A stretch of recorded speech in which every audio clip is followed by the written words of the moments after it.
అన్నిట్లో అన్నీ ఉంటాయి. కానీ మనకేం కావాలి? ఒక పిడికడు అన్నం వండుకు తింటాం కావాలి మనకంతే. నీ ఆకలికి ఎంత కావాలి? ప్రపంచంలో ఉన్న బియ్యం అంతా నాకు తెలిసిన తర్వాత, అందులో ఏది ఉత్తమమో నిర్ణయం అయిన తర్వాత అప్పుడు నేను వండుకు తింటాను అన్నాను అనుకోండి, ఎప్పటికైనా అవుతుందా? కాబట్టి సూత్రప్రాయంగా సూచనప్రాయంగా తెలుసుకోవాలి. దాంట్లో ప్రవేశించి మనం జీవించి అనుభవం సంపాదించాలి. యోగ మార్గం అనేది ఒక పెద్ద మహాసముద్రం. దాన్ని తరించడం, అటు ఇటు తిప్పడం అనేది ఎవరి వల్ల అయ్యే పని. ఎందుకు అసలు మనకి పడవలో మనం యువతల నుంచి అవతలకి వెళ్ళాలండి. సముద్రం అంతా దానికోసం ఇటువంటి పడేయడం ఎందుకు? మనకు అవసరం లేదు. ముందు వ్యష్టిగా తరించాలి, తర్వాత సమిష్టి వ్యవహారం. ప్రతి దాంట్లో వ్యష్టి సమిష్టి ఉంటుంది. యోగంలోనూ ఉంటుంది, జ్ఞానంలోనూ. ముందు అందరూ అందుకని మీరు కర్మ, భక్తి, యోగం, జ్ఞానం వ్యష్టిగా తరించాలి. ఒక స్థాయికి వ్యష్టిగా తరించారనుకోండి, అప్పుడు అన్నిటి మీద సమన్వయమైన అవగాహన వస్తుంది అనుభవంతో. అప్పుడు మీరు ఏ బ్రహ్మ ప్రయత్నమైనా చేయవచ్చు.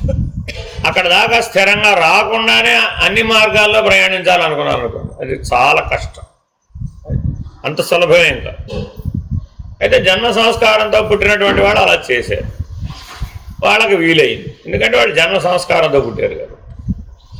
రామకృష్ణ పరమహంస గారు అన్ని మార్గాల్లోనూ సాధన చేశారు, ఆయనకి వీలైంది. ఆయనకు వీలైంది కదా అని మనకు వీలవుతుందంటే ఆయన జీవితంలాగా మన జీవితం లేదు. ప్రధానం జీవితాన్ని పోల్చి చూసుకోవాలి. భగవాన్ బాబా వారికి అన్ని మార్గాలు వీలైనవి, ఆయనకు అన్నీ సాధ్యమే.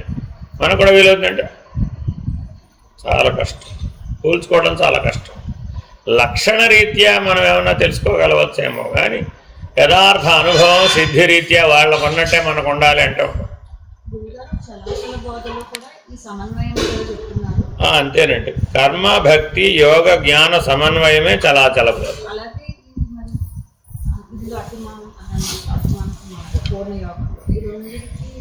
చదవండి, బాగా చదవండి, బాగా అర్థం చేసుకోండి. ఆ పూర్ణ యోగ విధానంలో జీవించండి. అరవిందులు చెప్పారు, 36 సంవత్సరాలు పూర్ణయోగ పద్ధతిలో జీవిస్తే నీకు అనుభవం వస్తుంది. ప్రతిపాదించిన మహర్షి చెప్పాడు, ఆ పూర్ణయోగ అనుభవంలోకి రావాలంటే ఆ పద్ధతిగా 36 సంవత్సరాలు జీవిస్తే మీకు ఆ అనుభవం వస్తుంది. అప్పుడు నిర్ణయం అవుతుంది. చదివినంత మాత్రాన ఏది రాదు, తెలుస్తుంది అంతే. అది కూడా ఎంత మేరకు తెలుస్తుందో మనకు తెలియదు. మీరు పరమపద సోపాన పటం ఉందండి, ఒక కళ్ళతో చూశారు, ఏముంది అందులో 360 గళ్ళు ఉంటాయి అంతే. పాములు నిత్యంలో ఉంటాయి. ఆడితే తెలుస్తుంది. ఎన్నిసార్లు పడతాం, ఆడకపోతే తెలియదు. అది నీకెంత బీపీ పెంచుతుందో. ఎందుకని 359 గడిలో పెద్ద బాగుంది, ఒకటే వేయాలి అక్కడ అంతే. 2 వేస్తే పరమపదమే, ఒకటే వేసావు సరాసరి కింద వచ్చేస్తుంది. అట్లా ఎన్నో ఉంటాయి పరమపద సోపాన పటంలో. ఎందుకు అట్లా తయారు చేశారయ్యా అంటే అంతర్ముఖ మార్గాన్ని సూచిస్తుంది. ఎక్కడ బాగుందో, ఎక్కడ నిత్యనుందో కనీసం ఇక్కడ పరమపద సోపాన పటంలో కనబడుతుంది. అక్కడ కనబడదండి. అనుభవం వచ్చినాక తెలుసుకోవడమే. అది నిత్యనా పాము అనేది అనుభవం వచ్చినాక తెలుసుకోవడం, కిందపడ్డాక తెలుసుకోవడమే, ఎక్కినాక తెలుసుకోవడమే. అది కాబట్టి అంతర్ముఖం అనే మార్గాన్ని సూచనప్రాయంగా చెప్పడం కోసమనే పరమపద సోపాన పటం రాశారు. అందుకే అందులో నిచ్చెన ఎక్కిన ప్రతి చోట దేవత బొమ్మలు అంటే ఆ దివ్యానుభూతి నీకు కలుగుతుంది అని చెప్పడం. కింద పడిన ప్రతిసారి ఆ పాము దగ్గర ప్రతి చోట రాక్షసుడు ఉంటుంది. అంటే అర్థం ఏంటి? జాగ్రత్తగా ఉండాలి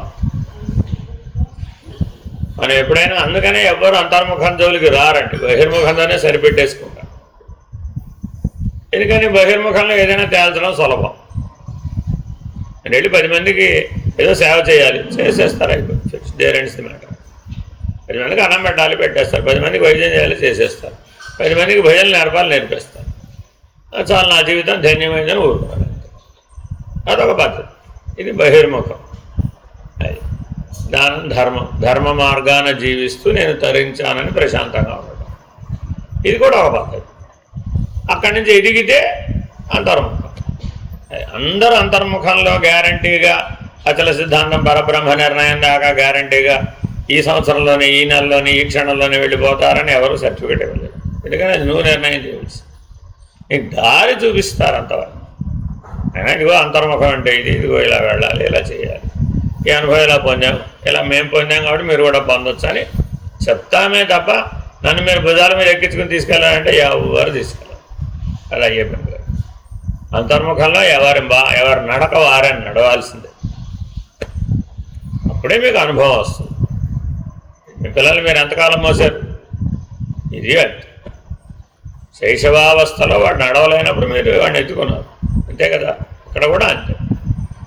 ప్రారంభ దశలో మీరు అడుగులు వేయలేరు కాబట్టి చేయి పట్టుకొని నడిపించడమో మిమ్మల్ని ఎత్తుకుని తీసుకెళ్ళడమో చేస్తాం. మీకు నడక వచ్చేస్తుంది, కొంతకాలం అయ్యేటప్పుడు మాకు అర్థమైపోతుంది మీకు నడక వచ్చిందో రాదు. అప్పుడు వెంటనే నేల మీద దించారా లేదా? ఇది కూడా అంతే. అప్పుడు మీరు పడుతూ లేస్తూ నడుస్తారు, అనుభవం తెచ్చు. ఓపిక ఉన్నవాడు పరిగెడతాడు, ఓపిక లేనివాడు నడుస్తాడు, అంతే. కాబట్టి అది అనుభవం ఎప్పటికి వస్తుందండి అనే కాల నిర్ణయంతో పని లేదు. ఎప్పటికీ చాలామంది ఎప్పటికి పూర్తవుతుందండి అంటారు. ఎప్పటికి పూర్తవడం. మిగిలిన సామాన్యులతో పోలిస్తే మీరు చాలా దూరం వచ్చేసారు. అప్పుడు బహిర్ముఖంగా జీవించే సామాన్యులతో పోలిస్తే మీరు చాలా దూరం వచ్చేసారు మీరు. కానీ ఆ పరిణామాన్ని మీరు పరిగణలో తీసుకోవటం. నేను గమనించి అరవాలి కదా, నా జన్మరాహిత్యం అప్పటికి వస్తాడు. ప్రతి వాళ్ళకి జన్మరాహిత్యమే కావాలి, కానీ అదేమి చేతిలో అరటిపండు కాదు కదా. అందుకని దానికి ఉపమానం చెప్తారు. ఏ రోజున నీకు బ్రహ్మాండం హస్తామలకమై తోస్తుందో, పరబ్రహ్మ నిర్ణయం చెప్పాలి అంటే 2 సూచనలు చేశారు. ఏ రోజున ఈ బ్రహ్మాండం నీకు చేతిలో ఉసిరిగాయి, అలా ఉన్న రోజున నేను అదేం చేయదుగా. రెండో మాట, ఏ రోజున 14 లోకాలు దోసకాయలాగా ఊడిపడిపోయాయి, పరువారకంలాగా దోసకాయ వల్లే 14 లోకాలు ఊడిపడిపోయాయి, ఆ రోజున నువ్వు ముక్తుడివే. అందుకని ఆ 2 ఉపమానం చెప్తూ ఉంటాం ఎప్పుడు. మిగిలిన ఉపమానాలు చెప్పాలి. ఎందుకని? ఇది అనుభవ నిర్ణయం. ఈ బ్రహ్మాండం నీకు ఒక చేతిలో ఉసిరికాయ వల్ల తోచాలి. అప్పుడు ఇంకా వాడికి ఏమైనా ఇచ్చా నిర్ణయాలు ఉన్నాయా? ఇక లేవు. ఇంకా బంధం ఎప్పుడుంది? ఈ 14 లోకాలు పండిన దోసకాయ వదిలేసింది. అప్పుడు ఇంకా వాడికి ఏ లోకంతో పని? అది బంధముక్తి అంటే అది అర్థం. ముక్తి అంటే పూర్వారూపం. అందుకే మృత్యుంజయ మంత్రంలో అది పెట్టి ఏ లోకంలో పుట్టినా మళ్ళీ రావాల్సిందేగా. ఆ మృత్యువుతో నీకు పని ఉంది, జననంతో కూడా పని. అసలు పుట్టే లేదు, విశ్వమే పుట్టలేదనాలంటే ఈ విశ్వము బ్రహ్మాండం అంతా హస్తామలకం వల్ల తోచాలి, చేతిలో ఉసిరికాయ వల్ల తోచాలి. అందుకే వేదాంతంలో ఎప్పుడు ఈ 2 ఉపమానాలే చెప్తారు. మీ జీవితం మీకు హస్తామలకం వలె ఉందంటారు.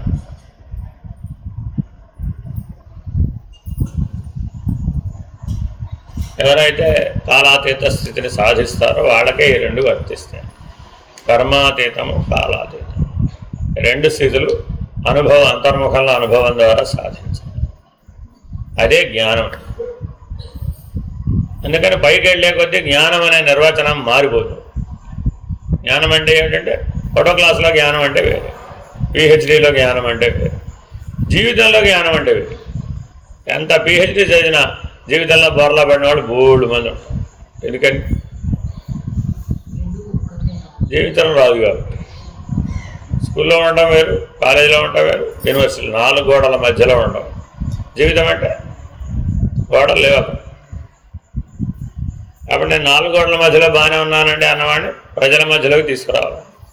గుహలో నేను బాగానే ఉన్నానంటే అద్భుతంగా ఉన్నాను, యోగిని, జ్ఞానిని. గుహలోంచి బయటకు వస్తాను కాదా? అందుకని ఎంతటి సన్యాసి అయినా సరే మళ్ళా జనారణ్యంలోకి రావాల్సింది. గుహలోకి వెళ్ళాడు, సన్యాసం పుచ్చుకున్నాడు, సమిష్టి అనుభవం పూర్తి చేయాలంటే బయటికి రావాల్సింది. ఏదో ఒక లోకంలో, ఈ లోకంలో అయితే ఆ లోకంలో, ఏ లోకంలో అయినా సమిష్టి అనుభవం పొందాల్సింది. కాబట్టి హస్తామలకం, ఉర్వారుకం అనేది సమిష్టి నిర్ణయం.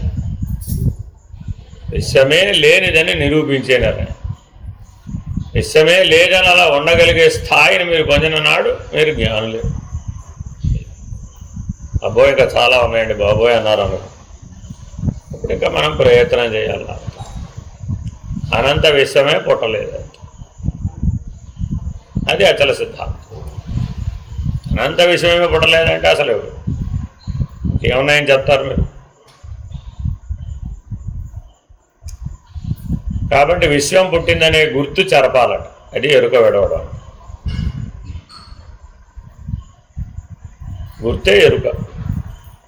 మీరెవరో మీకు గుర్తుందా అని అడుగుతాం. మీరెవరో మీకు గుర్తుందా అంటే ఏమంటారు? అదే కదండి, నేనెవరో తెలుసుకోవడమే కదా నా పని, తెలుసుకున్నానండి అంట. తెలుసుకుంటే గుర్తుందా అంట. గుర్తుందా లేదా? నేనెవరికేగా సమాధానాలు, ఆ సమాధానాన్ని గుర్తుపెట్టుకుంటావుగా మరి, అప్పుడు గుర్తున్నట్టా లేనట్టా? అన్నట్టే నేను శరీరం, నేను ప్రాణం, నేను మనస్సు, నేను బుద్ధి, నేను ఆత్మ, లేదా నేను జీవుడు, నేను ఈజీక్వల్ ఎన్ని పెట్టినా అవన్నీ గుర్తే. నేను బ్రహ్మం, ఓకే, అది కూడా ఒప్పుకున్నాం. నేను పరబ్రహ్మం, అది కూడా ఎరుకనే లెక్కేస్తాం. అక్కడికి వెళ్తే ఆ చివరికి వెళితే నేను పరబ్రహ్మం అన్నా ఎరుకనే లెక్కేస్తాం. అది కూడా విడవాలయా. అందుకని అచల సిద్ధాంతంలో గురువుగారి పని ఏమిటయ్యా అంటే నువ్వు చెప్పిన వెళుతూ ఉంటాడు వీడు ఒక్కొక్క నిర్ణయం చెప్పుకొస్తూ ఉంటాడు. అది కూడా విడవాలయా అని చెప్పి పంపిస్తాను. వివరించడానికి అక్కడ ఏం లేదు, అది కూడా విడవాలి. ఆ గుర్తు ఏదైతే పట్టుకున్నావో ఆ గుర్తును కూడా విడవాలి. ఆ గుర్తే ఎరుక. గురి అక్కడేమి లేదు, దానికి ఏ గుర్తు లేదు, బయలుకి ఏ గుర్తు లేదు.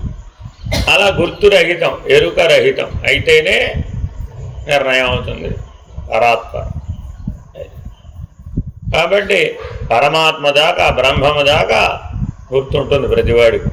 ఈ లోపల ఆ తెలివి ఉంది, ఆ జ్ఞానం సహజంగా ఉంది. అందుకనే మానవ దేహం పొందినప్పుడే బ్రహ్మజ్ఞానం సహజంగా ఉండి పుడతాడు. అందుకని మానవ బాధ ఉత్తమం. ఎందుకని నీకు తెలివి ఉంది, లోపల ఉంది. నువ్వు వాడుకుంటావో లేదో తర్వాత విషయం. ప్రతి స్త్రీలో అమ్మలగన్నయమ్మ దాగి ఉందండి, నువ్వు గుర్తిస్తావో లేదో తర్వాత విషయం. ఆ అమ్మలగన్నయమ్మ ఉండబట్టే చిన్నపిల్ల అప్పుడు అక్కయ్యగా పుట్టిందండి. తమ్ముడిని పెంచాలండి, సులభంగా పెంచేస్తుంది. వాళ్ళ అమ్మ ఏదో పనిలో ఉంది, తమ్ముడిని చూడవే కాసేపు అంటే శుభ్రంగా వాళ్ళ అమ్మ ఎలా చూసిందో అక్క అలా చూస్తుంది. అంత కెపాసిటీ ఆ చిన్నపిల్లకి ఎలా వచ్చింది? ఆవిడ అమ్మలగన్నయమ్మ ఉంది కాబట్టి. ఆవిడ కన్నబిడ్డ కాకపోవచ్చు, కానీ ఆవిడ ఎవరినైనా కన్నబిడ్డగా చూడగలిగే శక్తి ఆవిడలో ఉంది. ఎలా వచ్చింది? ఆవిడ అమ్మలగన్నయమ్మ కాబట్టి. అట్లా పురుషులలో కూడా తండ్రి వేరే, ఈ జగత్తు మొత్తానికి తండ్రి నుండి పరమేశ్వరుని యొక్క శక్తి ఉంటుంది. ఆ పరమేశ్వరుని శక్తి వల్ల అతను అందరినీ సమంగా చూడగలుగుతాడు, అందరికీ సమంగా సహాయం చేయగలుగుతాడు. కాబట్టి ఆ దివ్య శక్తికి జ్ఞానం అని పేరు. ఆ దివ్యత్వ అనుభూతిలో ఉన్నామనుకోండి, అప్పుడు దాని తర్వాత పైమెట్టు, అప్పుడు తర్వాత నిర్ణయాలు. అందుకని బహిర్ముఖం అంతర్ముఖం అనే గీత ఎక్కడ గీస్తారండి అంటే నీ పరిణతిని బట్టి. అయిపోయిందన్నారు కదండి, కరెక్ట్, అక్కడికి అయిపోయింది. ఎవరు అవ్వలేదు, ఎవరు చెప్పారు అవ్వలేదు. 10వ క్లాస్ అయిపోయిందండి, అయిపోతే ఎడ్యుకేషన్ అయిపోయినట్టా కాదా? Yes, you're educated. ఎడ్యుకేషన్ నిర్ణయం చెప్పాము, చదవటం రాయడం వస్తే ఎడ్యుకేటెడ్ అంతే. 10వ క్లాస్కి వస్తాయా రావా? You are educated. Why not? I'm highly educated. సరే, మంచిది, వెరీ గుడ్, పిహెచ్డి. అక్కడ కూడా ఏం చెప్పాము? హైలీ ఎడ్యుకేటెడ్ అంతే. యూఆర్ వైజ్ అనే సర్టిఫికేట్ ఇవ్వలాగా. పిహెచ్డి పట్టా రోజున వైజ్ మ్యాన్ అని పట్టా ఇస్తారేమిటి? ఎవరు? యూఆర్ హైలీ ఎడ్యుకేటెడ్, ఎందుకంటే అవతల లేదు కాబట్టి యూఆర్ హైలీ ఎడ్యుకేటెడ్ అంతే. వైజ్ మ్యాన్ అని ఎక్కడ తెచ్చుకోవాలి నువ్వు? జీవితాల్లో, సమాజంలో, ప్రపంచంలో. అందుకని దీనికి ఉపమానం చెప్తారండి. ఎవరైతే బ్రహ్మర్షి అవుతాడో, బ్రహ్మజ్ఞాని అవుతాడో, వాడికి ముల్లోకాలలో ప్రవేశం వస్తుంది. మీరు వెళితే త్రిమూర్తులు ఎదురొచ్చి స్వాగతం పలకాల. అంత స్థాయి మీకుందా అని అడుగుతారు. అప్పుడు పరబ్రహ్మ పదానికి మీరు అర్హులే. అందుకని అచల సిద్ధాంతంలో కొన్ని సూత్రాలు చెప్తే చాలా చాలా వింతగా కనబడతాయి. అంటే అది నాటుకోవడం కోసం అలా చెప్తారు. పిల్లలకి ఏదైనా గుర్తుండాలని మీరు ఎలా చెప్తారు? ఓ భిన్న పద్ధతిలో చెప్తారు. అలాగే ఇది కూడా అంతే. అందుకని అచల సిద్ధాంతాలు అన్నీ భిన్నమైన శైలిలో ఉంటాయి. ఎందుకంటే పూర్వం మీరు గుర్తెట్టుకున్నామని విడిపించాలి. మరి అవన్నీ భ్రాంతి కదా.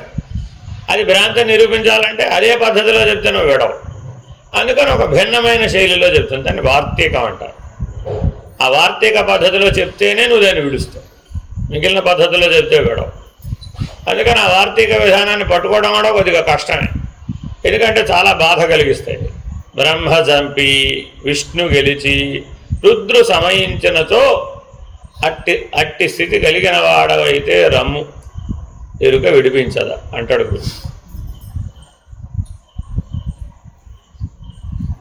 ఇప్పుడు చెప్పండి, నాకు జన్మరాహిత్యం కావాలని వచ్చావండి, అప్పుడు గురువు ఇలా చెప్తాడు, బ్రహ్మ చంపి విష్ణు గెలిచి రుద్రుని సమయించి సామర్థ్యము కలిగిన వాడవైనతో రమ్ము ఎరుక విడిపించదు.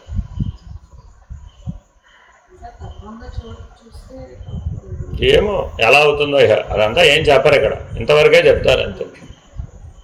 బ్రహ్మజ్ఞానం కలిగిన వాడికి అర్థమైపోతుంది, ఇక వివరించక్కర్. అదే బ్రహ్మజ్ఞానం లేదనుకోండి, బ్రహ్మర్షి కాలేదనుకోండి, ఎంత చెప్పినా అది అవ్వదు.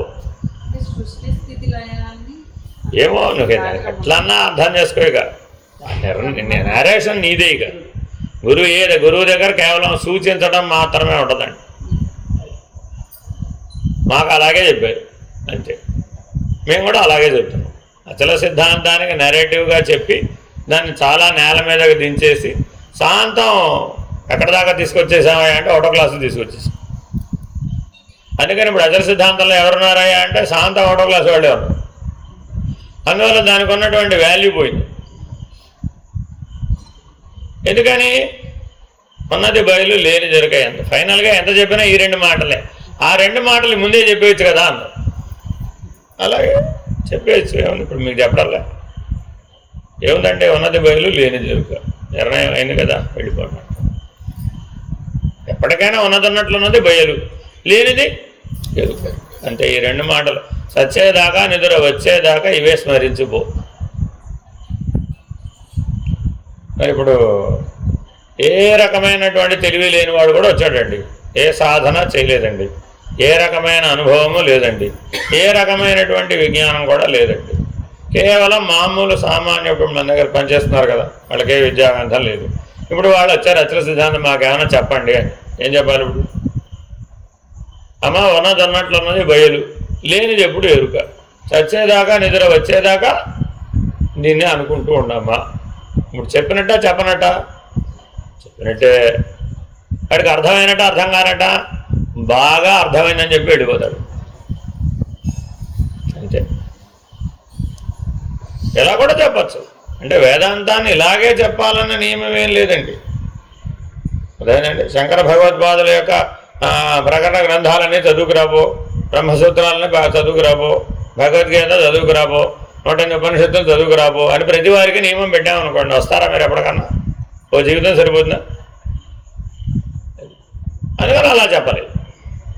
అందుకని ఎవరికి తగిన పద్ధతిలో చెప్పడానికి వాడికి గురువు, అందుకు గురువు పెట్టాల్సి వచ్చింది. అయితే గురువు అసలు మీకు పనే లేదు, శాస్త్రమే దాదాపు మీ అవసరాలని తీర్చేస్తుంది.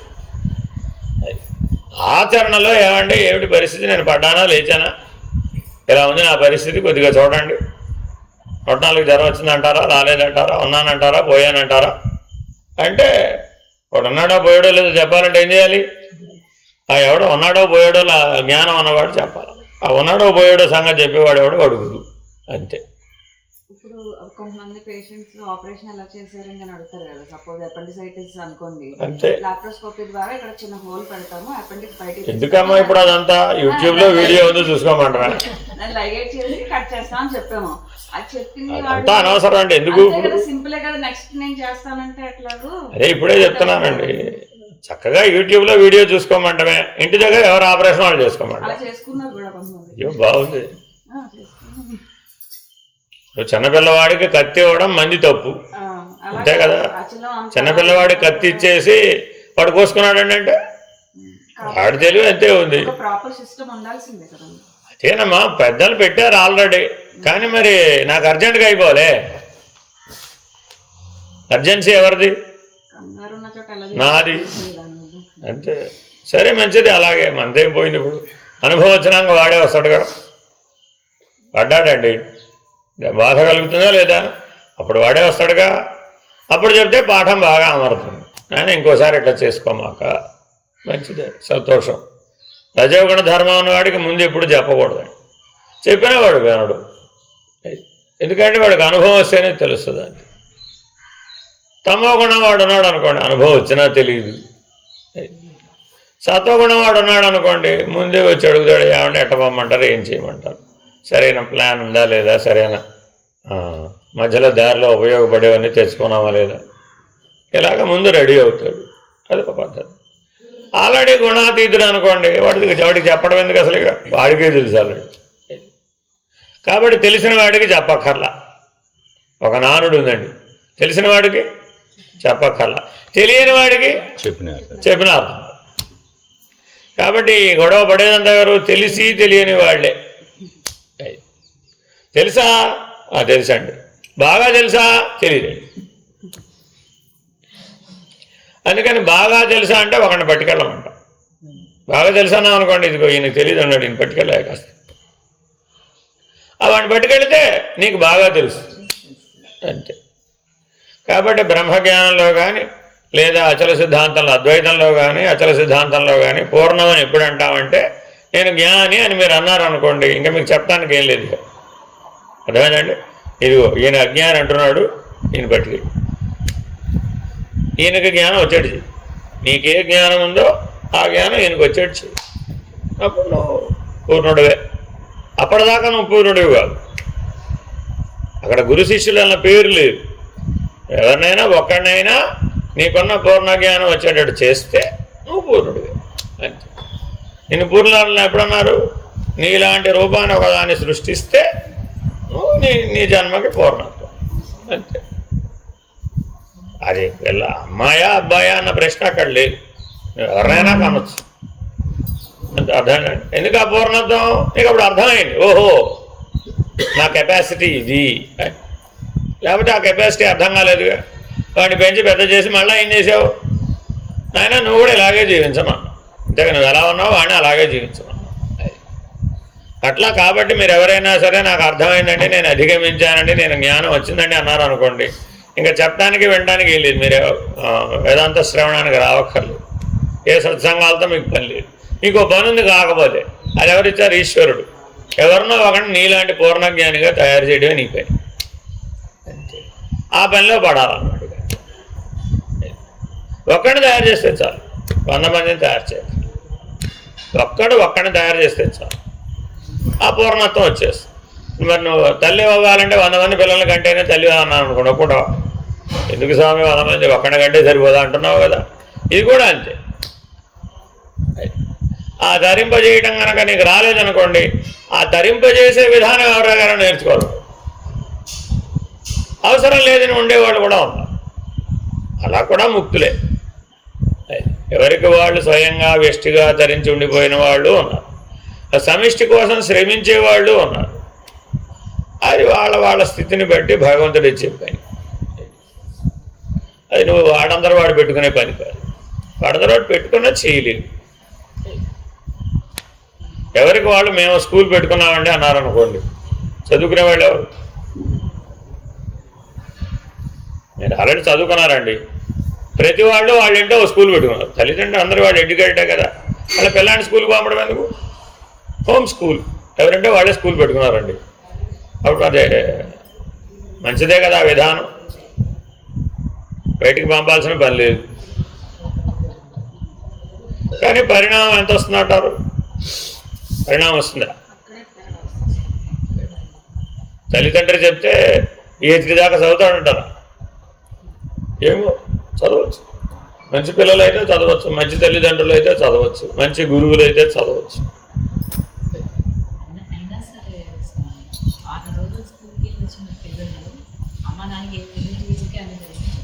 అందుకేనండి ఆ గొడవల నుంచి బయటపడడానికే పూర్వం ఏం చేసేవాళ్ళంటే ఈ హోమ్ స్కూల్ విద్యా విధానం పెట్టారనమాట.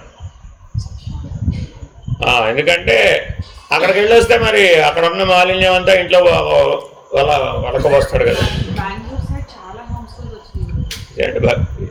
ఈ ఒకదానికొకటి సప్లిమెంట్ కాంప్లిమెంట్ అండి. అంటే రెండూ ఉండాలని అర్థం. అది ఉండాలి, ఇది ఉండాలి, అప్పుడే అది పూర్తవుతుంది.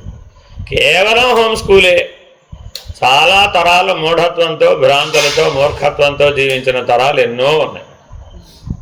ఎందువల్ల? హోమ్ స్కూల్ పంపలేదు. అసలు కొన్ని వందల ఏళ్ల పాటు ఆడపిల్లలను అసలు స్కూల్కే పంపలేదు. మనమే కాదు, అలా ఎన్నో దేశాలు ఉన్నాయి, ఇప్పటికీ ఎన్నో దేశాలు ఉన్నాయి. ఎందుకంటే అంటే అప్పుడు అలాగే అన్న కేవలం ఆడపిల్ల అనుకుంటున్నారు, మా పిల్లల పరిస్థితి కూడా అంతే. ఎందుకంటే ఏంటో తల్లిదండ్రులు చెప్తే సరిపోదా? అల్టిమేట్గా జీవించడం ఎలాగో నేర్పడమేగా. చదువు చదువు చదువు చదువు అలా అర్థమైందండి. అల్టిమేట్గా ఏం చేయాలి? ఎన్ని చదివినా జీవించడం ఎలాగో నేర్చుకోవాలి. జీవించడం ఎలాగో ఎవరి దగ్గర నేర్చుకోవాలి? అది ఎలాగైనా తల్లిదండ్రుల దగ్గర నేర్చుకోవాలి. స్కూల్లో నేర్చుకుంటానంటే కుదరదు. దాని పని దాన్ని, దీని పని దీన్ని. అది కాబట్టి పెద్దలు ఏమన్నారంటే ఒక తరాలలో 100 ఏళ్ల జీవితంలో స్కూల్లో ఎంతసేపు ఉంటాడు? 5 ఏళ్ళు ఉంటాడు, 10 ఏళ్ళు ఉంటాడు, 20 ఏళ్ళు ఉంటాడు. మిగిలిన 100 ఏళ్ళు ఆ రోజుల్లో 120 ఏళ్ళు జీవించేవాడు. మరి 120 ఏళ్ల జీవితంలో స్కూల్లో ఎంతకాలం ఉంటాడు? 5 ఏళ్ళు ఉంటాడు, 10 ఏళ్ళు ఉంటాడు, 20 ఏళ్ళు ఉంటాడు. ఎక్కువలో ఎక్కువ 20 ఏళ్ళు ఉంటే వాడు కూడా మాస్టర్ అవుతాడు. అంతే. విద్యార్థిగా బయటకు వచ్చారంటే 5 ఏళ్ళు 10 ఏళ్ళు చాలు, 20 ఏళ్ళు ఉండడం ఎందుకు? అందుకని ఏం చేసేవాళ్ళు? 10 ఏళ్ల కల్లా బయటికి తీసుకొచ్చేసేవాడు. 20 ఏళ్ళు ఎందుకురా నీకు, మిగిలిన జీవితం నా దగ్గర నేర్చుకున్నా కానీ నేను నేర్పుతాను అనేవాడు. అలా కుల వృత్తి పుట్టింది. అంతకుముందు లేదు, కుల వృత్తులు మొదలు లేవు. ఎందుకు లేవు? గురుకులంలో వాడి ప్రజ్ఞా పాఠవాళ్ళని అనుసరించి వాడికి ఏం చేయాలో చెప్పేవాడు. గురువుగారు చెప్పిందే వాడికి వృత్తి. ఒక కాలంలో అలా ఉండేది. వాడు ఆ వృత్తితో వాడు అక్కడ నేర్చుకునేవాడు, ఆ వృత్తితో సమాజంలోకి వచ్చి సమాజానికి ఉపయోగపడేవాడు. తర్వాత కాలంలో ఏమైంది? అలా చేయాలంటే 20 ఏళ్ళు ఉండాలి వాడు అక్కడ. మరి 20 ఏళ్ళు గురుకులంలో ఉండాలంటే కష్టం కదా. అందుకని 10 ఏళ్ళకే వాడిని బయటికి తీసుకొచ్చేస్తే వాడి ఇంట్లో మన తాతగారు తండ్రి గారు చేసిన పని నేర్చుకోమంటే ఓ 10 ఏళ్లలో ఇది నేర్చేసుకుంటాడు. అప్పుడు ఇది హోమ్ స్కూలు, అది గురుకులం. బ్యాలెన్స్ అయిపోయింది అనుకున్నారు. కుల వృత్తులు అనే పేరు మీద కొన్ని వందల తరాలు వెళ్ళిపోయింది. అంటే మన పరిణామం, సంస్కృతి ఇలా వచ్చింది. ఇది మానవ పరిణామం అడుకున్న వివేకాన్ని బట్టేగా. అలాగే ఎందుకు చేశారంటే ఆ కాలంలో సమాజం ఆ వివేకాన్ని ఒప్పుకుంది. ఈ కాలంలో ఎవరు ఏ పనైనా చేయవచ్చు, ఎవరు ఏ విద్య అయినా నేర్చుకోవచ్చు. ఏ వృత్తి భేదం అనేదే లేదన్నా. అన్ని వృత్తులు తీసిపడేసి ఆర్టిఫిషియల్ ఇంటెలిజెన్స్ పెట్టేసాం. మీరు చేసే పనులన్నీ అది చేసిన బొమ్మన్నా అంతే. మీరేం చేయక్కర్లేదు, మీ అవసరం లేదు, మీ పనులన్నీ అది ఆ మిషన్ ఒకటే చేసేస్తుంది. ఆ ఒక్క మిషన్ కొనుక్కోరా బాయ్, అదే చేసేస్తుంది బా. ఏమో నీకు 24 గంటలు ఖాళీయే. ఎందుకని? బుద్ధికి ఏం పని చెప్పక్కర్లే, ఏం గుర్తెట్టుకోవక్కర్లే, ఏది ధారణ చేయక్కర్లే. నన్ను అడిగితే చెప్తుంది. అలెక్సా దాని సంగతి ఏంటో చెప్పు అంటే చెప్తుంది. గూగుల్ దాని సంగతి ఏంటో చెప్పాడో చెప్తుంది. ఇంకా నీకు తెలియదు, నీకు అక్కర్లేదు. అంతే. మీరు పేరు చెప్పి ఆ పేరు ప్రకారం చెప్పండి అంటే ఆ పేరు ప్రకారం ఎంతమంది ఉన్నారో చదివేస్తుంది. అంతే అంతే. అట్లాగా ఇవాళ మీరు అన్నీ అది తప్ప అంటే తప్పు ఒప్పులు నువ్వు ఉపయోగించుకునే దాన్ని బట్టే ఉంది. నిన్న 24 గంటలు నేను బిజీగా ఉన్నానంటే చాలా పనుల్లో బిజీగా ఉన్నాను, నేను నేర్చుకోలేకపోతున్నాను అన్నారు కదా మీరు. అందరు ఇళ్లలో ఉన్నవాళ్ళు ఏం చెప్పారండి? ఏంటండి పొద్దున్న రాత్రి దాకా మాకు పని, వంటింటి కుందేలాగా జీవించడమైనా మా జీవితం అన్నారు. అవసరం లేదమ్మా, అదిగో స్విగ్గీ జొమాటో. మీరెందుకు వంటింటి కుందేలుగా జీవించాలి అసలు? అదిగో you order it just on finger tips, everything is done. Medicines ఒకప్పుడు డాక్టర్ గారు రాస్తేనే, మీ దగ్గర స్లిప్ ఉంటేనే, మెడికల్ షాప్లో ఉంటేనే, అందుబాటులో ఉంటేనే. ఎక్కడ దొరుకుతుందో తెలియదు ఆ మెడిసిన్. పెద్ద సమస్య. ఏం లేదు ఇప్పుడు 1 mg ఆన్లైన్ ఆర్డర్. ఏం అడగడం వాడిని, విషం పంపించవయ్యా, పంపించేస్తానండి అంటాడు. వాడికి అనవసరం, నువ్వు అడిగావు కదా పంపించేసాను అంతే. ఇది ప్రస్తుత సమాజం. ఇంత ఫ్రీడంతో జీవిస్తున్నాం మనం. అసలు బంధమే లేదు నన్ను అడిగితే. చిన్నపిల్లలకి చెప్పాలంటే బంధ నిర్ణయం అవే మాకు లేవు కదా అంటున్నాడు. అంతే modern age man. Present teenage boy దగ్గరికి వెళ్ళి నాయన బంధం అనగా ఏమో నీకు నిర్వచనం చెప్పాలంటే నాకు అసలే బంధం లేదని స్పష్టంగా చెప్తాను. ఎందుకని నాకేం అటాచ్మెంట్స్ లేవు, నాకేమి బంధాలు లేవు. I'm enlightened. మీరు వెళ్ళి అది పాత బ్యాచ్ ఉన్నారు కదా 80 ఏళ్ళు 90 ఏళ్ళ బ్యాచ్ వాళ్ళకి చెప్పుకోండి. వాళ్ళకి ఎవరితో లేదండి, వాళ్ళకి ఎవరితో లేదు, వాడికి వాడితోనే లేదు. ఉంటే ఉన్నా పోతే పోయామండి ఏమంటావు అయితే అంటావు. Straight question. ఇప్పుడు వాడికి ఏం చెప్తాను? ఉంటే ఉన్నా పోతే పోయా. మ్యాక్సిమం మీరేం చెప్తారు? నువ్వు పోతావరా బాబు అని చెప్తారు. ఆ సంగతి నాకు తెలుసు. అందుకే దాని పాటలు కూడా రాసేశారు వాళ్ళని ఎన్లైటన్ చేయడం. పోతే ఏం పోయిందిరా అంటాడు. అందుకని ఆవిడ ఆడే ఆటలు కూడా ఎలా ఉంటాయి? ఇవే డెత్ గేమ్ అని ఉంటుంది. ఎన్ని రకాలుగా చనిపోవచ్చో ఆ గేమ్ చెప్తుంది. That enlightens him how many ways you can die. అంతే. ఆ గేమ్ ఆడినంతసేపు వాడు అదే ఆడుతాడు. చంపడం కానీ చావడం కానీ రెండే ఉంటాయి అందులో. That's called death game. ఎంతో ప్రాచుర్యం పొందింది. ఆడేవాళ్ళు ఏజ్ లిమిట్ 5 to 50. 5 ఏళ్ల బాయ్ నుంచి 15 ఏళ్ల బాయ్ వరకు ఆ గేమ్ ఆడుతున్నారు. వాడి దగ్గరికి వెళ్ళి మీరు ఏం చెప్తారు? ఏమని చెప్తారు? సో కాబట్టి కాలం ఎన్నో పరిణామాలను తీసుకొస్తుంది. దీనికి ఎవరు కారణం అండి అంటే దీనికి ఎవరు కారణం? ఆ సాంకేతిక విప్లవానికి ఎవరు కారణం? మనమే ఆద్యులం. కొండ మీద నుంచి రాయి తోసేయడం మొదలుపెట్టామండి. ఎక్కడ ఆపాలి ఇప్పుడు? ఆపడం కుదరదు. శాంతం పతనం అవ్వాల్సిందే. అయినాక మళ్ళీ తెలుసుకుంటాడు అంతే. ఇదే పరమవాది సోపాన పడడం అంటే బాగా పడేదాకా చూస్తూ ఉంటామే. అందుకని పెద్దలు ఏం చెప్పారు? వాడి గుణధర్మాన్ని బట్టి చెప్పబోయా. వాడి ఆహార విహారాదులు, వాడి ఆనంద విహారాదులు ఎలా ఉన్నాయో చూసి తామసిక ఆనందాన్ని పొందుతున్నాడండి. ఇప్పుడు వాడికి చెప్తే వింటాడా? ఎంతమంది చెప్పలేదు రావణ కుంభకర్ణాదులకి? ఎంతమంది చెప్పలేదు హిరణ్యాక్ష హిరణ్యకశిపులకి? ఎంతమంది చెప్పలేదు శిశుపాల దంతభక్తులకి? ఎంతమంది చెప్పలేదు దుర్యోధనుడు? సాక్షాత్ బ్రహ్మమానసపుత్రుడు సనత్సుజాతుడు వచ్చి చెప్పాడు. వ్యాస భగవానుడు చెప్పాడు అన్నాడు. పైగా దుర్యోధనుడు ఏమన్నాడు? నువ్వు చేసిన తప్పు వల్లే మేము అనుభవించాల్సి వస్తుంది పోమన్నాడు. అంతే వ్యాసుడు. నువ్వు ధృతరాష్ట్రుని పాండురాజుని విదుడిని అసలు ఎవరు కనిపించగా ఆ కనే పద్ధతి నీకు ఎవరు చెప్పాలి? వాళ్ళకి చేస్తే చేసేవు పో. మా 100 మందిని నేతి కొండలో పెట్టి నిన్ను ఎవరు కనిపించమన్నారు?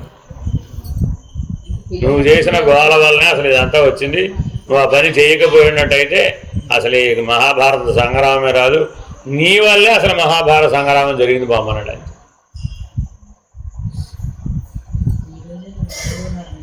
అయ్యో అదే ప్రతి యుగంలోనూ ఉంటాడు. కరెక్టేనా కాదా? స్టోరీ అంతా చదివితే ఏం కనబడింది? వ్యాసుడే మూల కారణం అంతే. లేకపోతే అసలు గురువంశమే లేదు. అసలు నిర్వంశం. భీష్ముడు పెళ్లి చేసుకోలేదు. తర్వాత వాళ్ళ తమ్ములకు పేపర్లలో లేదు. వాళ్ళు పోయేది. ఇవాళ మన ప్రపంచంలో ఇలాంటి కుటుంబాలు ఉన్నాయండి. ఏం చేయాలి?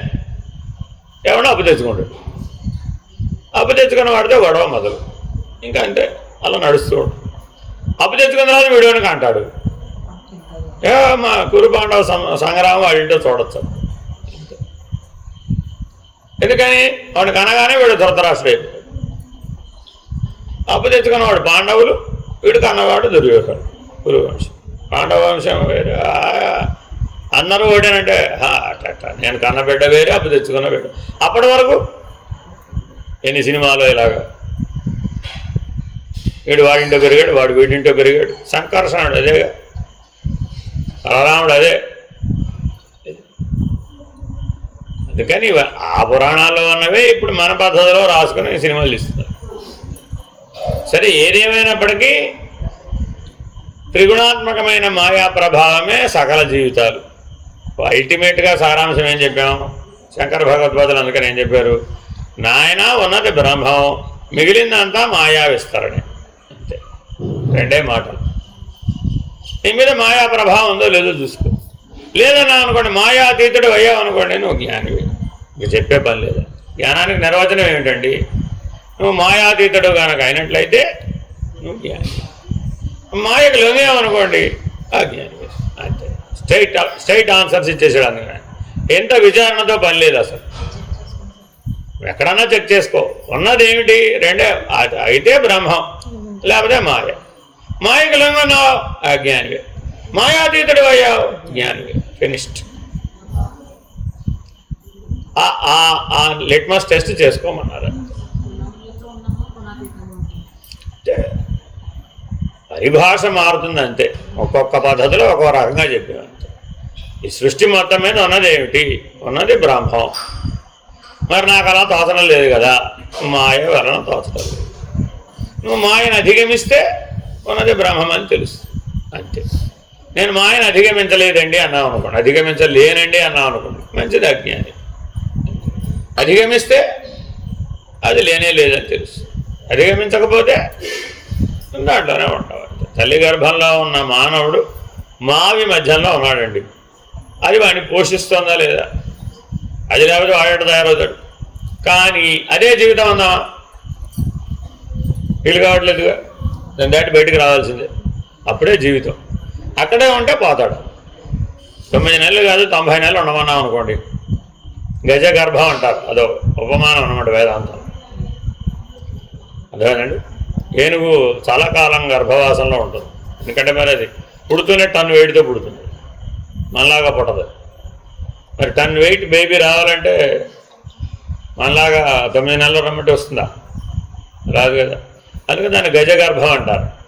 కానీ మానవుడు అది మోసింది కదా అని మానవుడు కూడా గజగర్భంలాగా మోయమంటే మనిషి వెయిట్ ఎంత? వీడి బరువును బట్టి కదా కనే పిల్లవాడి. అది 8 కిలోలో 7 కిలోలో 10 కిలోలో కనమంటే కంటాడేమో. కానీ టన్ను బరువు ఉన్న పిల్లాన్ని కనమ్మా అన్నాం అనుకోండి, ఏమంటాం?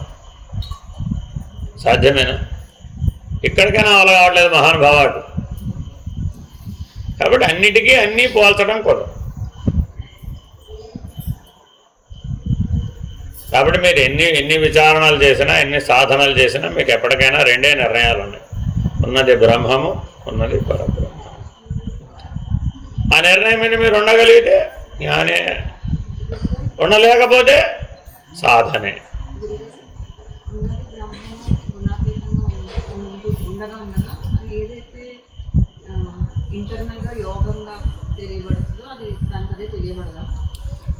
ప్రయత్నించి చూడాలమ్మా. అన్నీ మీరు చెప్పేవన్నీ ఎక్స్పెరిమెంట్స్. ఆ ఎక్స్పెరిమెంట్ చేసిన వాడికే తెలుసు. ఎవరికైనా ఐడియా వచ్చిందనుకోండి, ఆ ఎక్స్పెరిమెంట్ చేయాలని. అప్పుడు ఒక జన్మ దానికి సరిపోతుంది. ఎనీబడి కెన్ ట్రై, కానీ ఒక జన్మ సరిపోతుంది ఆ ఎక్స్పెరిమెంట్. అలా ఎవరికైనా ఐడియా వస్తే చేయవచ్చు. అంటే ఇవన్నీ ఏంటంటే నా సొంత మార్గాన్ని, నా సొంత దారిలో నేను కొండెక్కుతాను. ఇది చెప్తున్నానండి. ఇవన్నీ ఏంటంటే ఎప్పటికప్పుడు న్యూ ఐడియాలజీస్ వస్తూనే ఉంటాయి. ఆ న్యూ ఐడియాలజీని మనం ప్రూవ్ చేయాలన్నాం అనుకోండి, ఏం చేయాలి? ఓ జన్మ ట్రై చేయాలి. అప్పటికైనా అది అవ్వదు. ఎందుకని? మృత్యుభయం పోతుందో లేదో తెలియదుగా. మరి బ్రహ్మజ్ఞానికి మృత్యుభయం లేదు. నేను సరాసరి ఫ్లైట్లో కొండ మీద దిగేశానండి, ఇప్పుడు నేను కొండెక్కే మార్గాలని నాకు తెలిసినట్టా లేదా అన్నారు అనుకోండి, తెలియవచ్చు. కానీ అనుభవం ఉండదు. కిందకి దిగితే ఎక్కలేడు. ఇవాడు మోడర్న్ మ్యాన్ పరిస్థితి ఏనండి. అంత గొడవ ఎందుకంటే ఐ ల్యాండ్ ఇన్ ఫ్లైట్. ఒకప్పుడు కొండల మీద ఉన్నటువంటి క్షేత్రాలకి విమానాలు వేయకూడదు అని నియమం ఉంది. ఏ క్షేత్రానికి కొండల మీద ఉంటే వాటికి విమానాల్లో వెళ్ళకూడదు అని ఉందండి. ఏం చేశాం మనం? బద్రీనాథ్ హెలికాప్టర్, కేదార్నాథ్ హెలికాప్టర్, కైలాసానికి కూడా హెలికాప్టర్ పెడితే బాగుండని ఆలోచిస్తున్నారు. టూరిజం బాగా పెరుగుతుంది. ఎందుకని? ప్రపంచంలో ఇలాంటి హిమాలయాలు బోర్డు ఉన్నాయి. ఒక ఆయన వచ్చాడండి, ఆయన అమెరికాలో మంచు కొండలు చాలా ఉన్నాయి, అలాగే ఆస్ట్రేలియాలో మంచు కొండలు చాలా ఉన్నాయి, యూరోప్లో మంచు కొండలు చాలా ఉన్నాయి. ఏమిటి మీ కైలాస పర్వతం గొప్ప? ఏమిటి? మంచు కొండగా. మా దగ్గర మంచు కొండలు బోర్డు ఉన్నాయి. మీ దగ్గర మంచు కొండ చుట్టూ తిరిగితే ఒకటి, మా దగ్గర మంచు కొండ తిరుగుతూ అది అయితే కాదా అంటే మీ దగ్గరే ఉంటాడా దేవుడు, మా దగ్గర ఉన్నాడా దేవుడు? How you can limit God only one mountain? చెప్పండి సమాధానం. ఇది నా దగ్గరగా వచ్చాడు ఈ ప్రశ్నతోడు, స్ట్రైట్గా అడిగాడు. మీరేమంటున్నారు? గాడ్ ఈజ్ ఆల్ పర్వేసివ్, ఈశ్వరుడు అంతటా ఉన్నాడు. ఒప్పుకున్నావా లేదా? ఒప్పుకున్నాం. అయితే మరి మా కైలాస పర్వతం మీదే ఈశ్వరుడు ఉన్నాడు అంటావేంటి? అక్కడ ఏముంది? మంచుకొండగా ఉంది. ఫిజికల్గా చూస్తే అక్కడ మంచుకొండ ఉంది. భూమండలం మీద మంచుకొండలు వేలల్లో ఉన్నాయి. ఏ మంచుకొండ అయితే ఏమిటి? కొండలో ఉన్న చైతన్యం ఎక్కడైనా ఒకటే. కొండలో ఉన్న చైతన్యం వేరేనా? మా ఇంటి కొండలో చైతన్యం వేరే, మీ ఇంటి కొండలో చైతన్యం వేరే ఉండదా? మా దేశంలో కొండలో చైతన్యం వేరే, మీ దేశంలో కొండలో చైతన్యం ఉండదు. భూమండలం అంతా గాడు ఒకడు కాదా?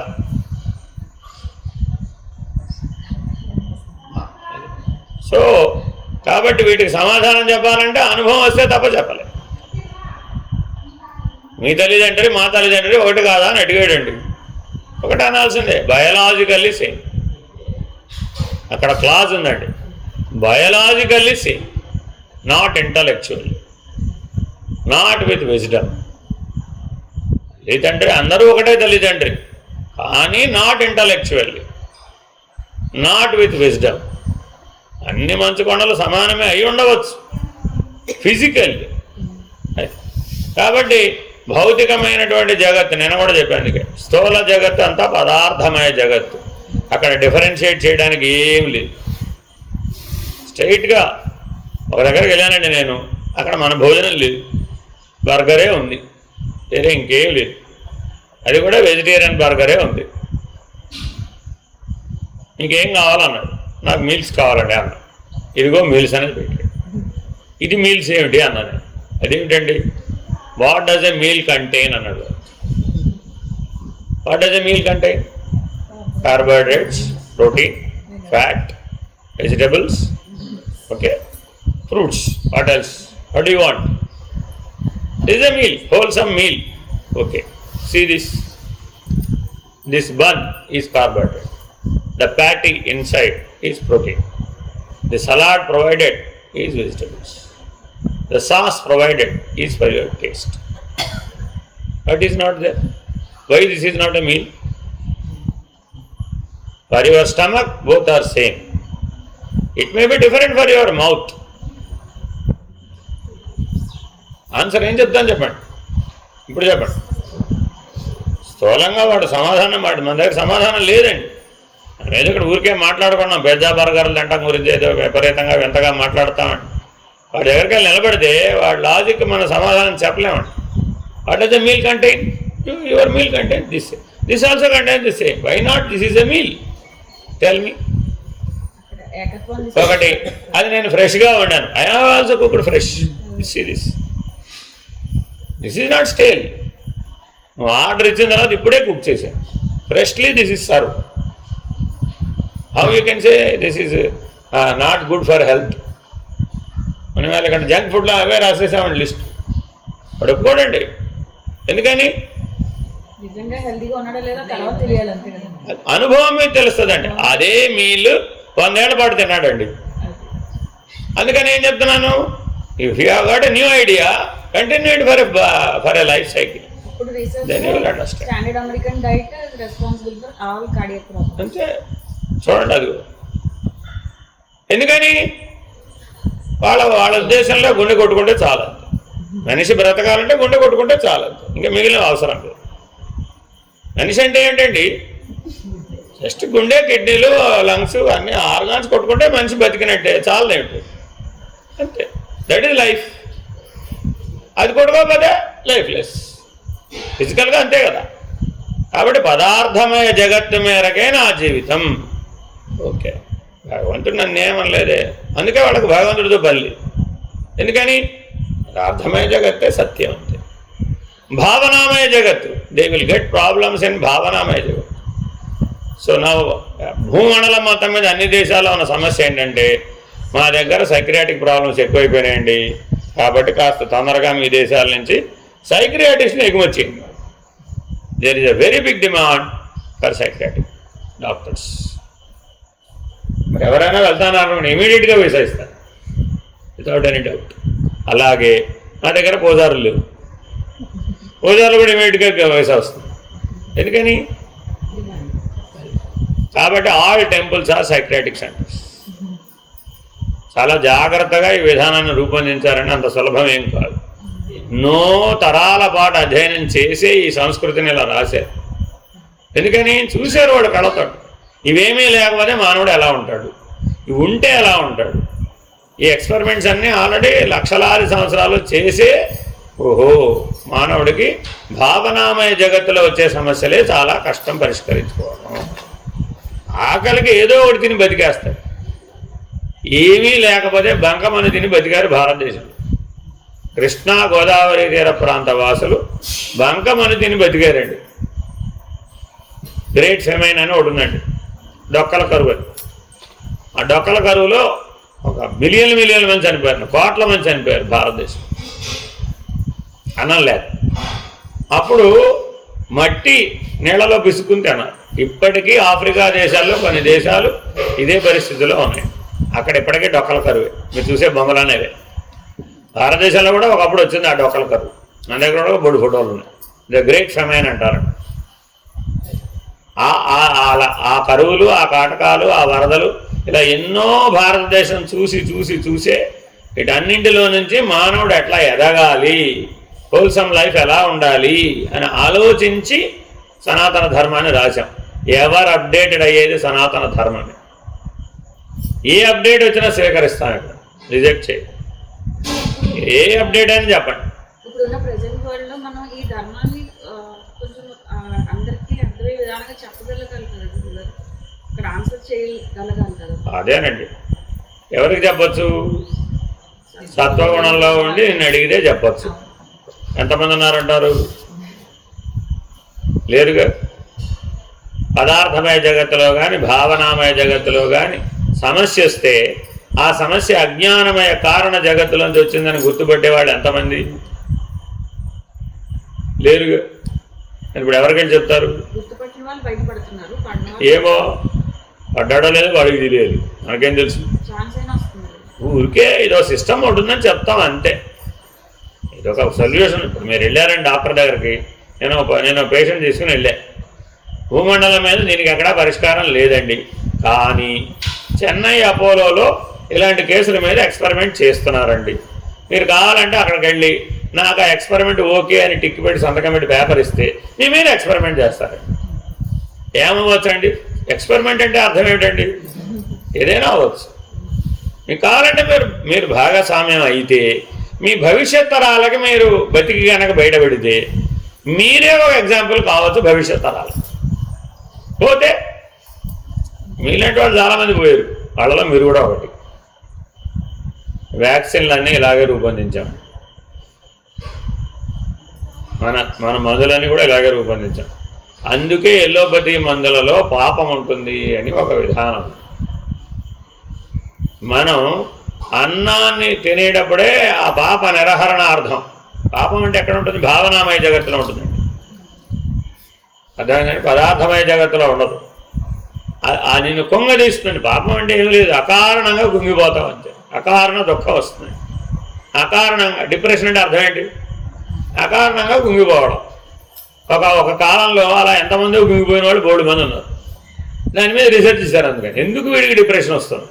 ఇవన్నీ బాగానే ఉన్నాయి. వాళ్ళ చూడండి, ప్రపంచంలో డిప్రెషన్తో బాధపడేవాడికి ఏ లోటు లేదు. వాడికి అన్నీ ఉన్నాయి కాబట్టి వాడు డిప్రెషన్ వచ్చింది. చూసుకోండి, మీరు కావాల్సి వస్తుంది. భౌతిక జగత్తులో వాడికి ఏ లోపం లేదండి. ఆస్తులు ఉన్నాయి, భోజనాలు ఉన్నాయి, బంధువులు ఉన్నారు. ఇది లేదని లేదు, వాడికి అన్నీ ఉన్నాయి. పెద్ద సమస్య ఏంటి? వాడికి చేయడానికి పని లేదు అంతే. చేయడానికి పని లేదు అంతే. చేయడానికి పని లేకపోతే మానవుడు ఏమైపోతాడు?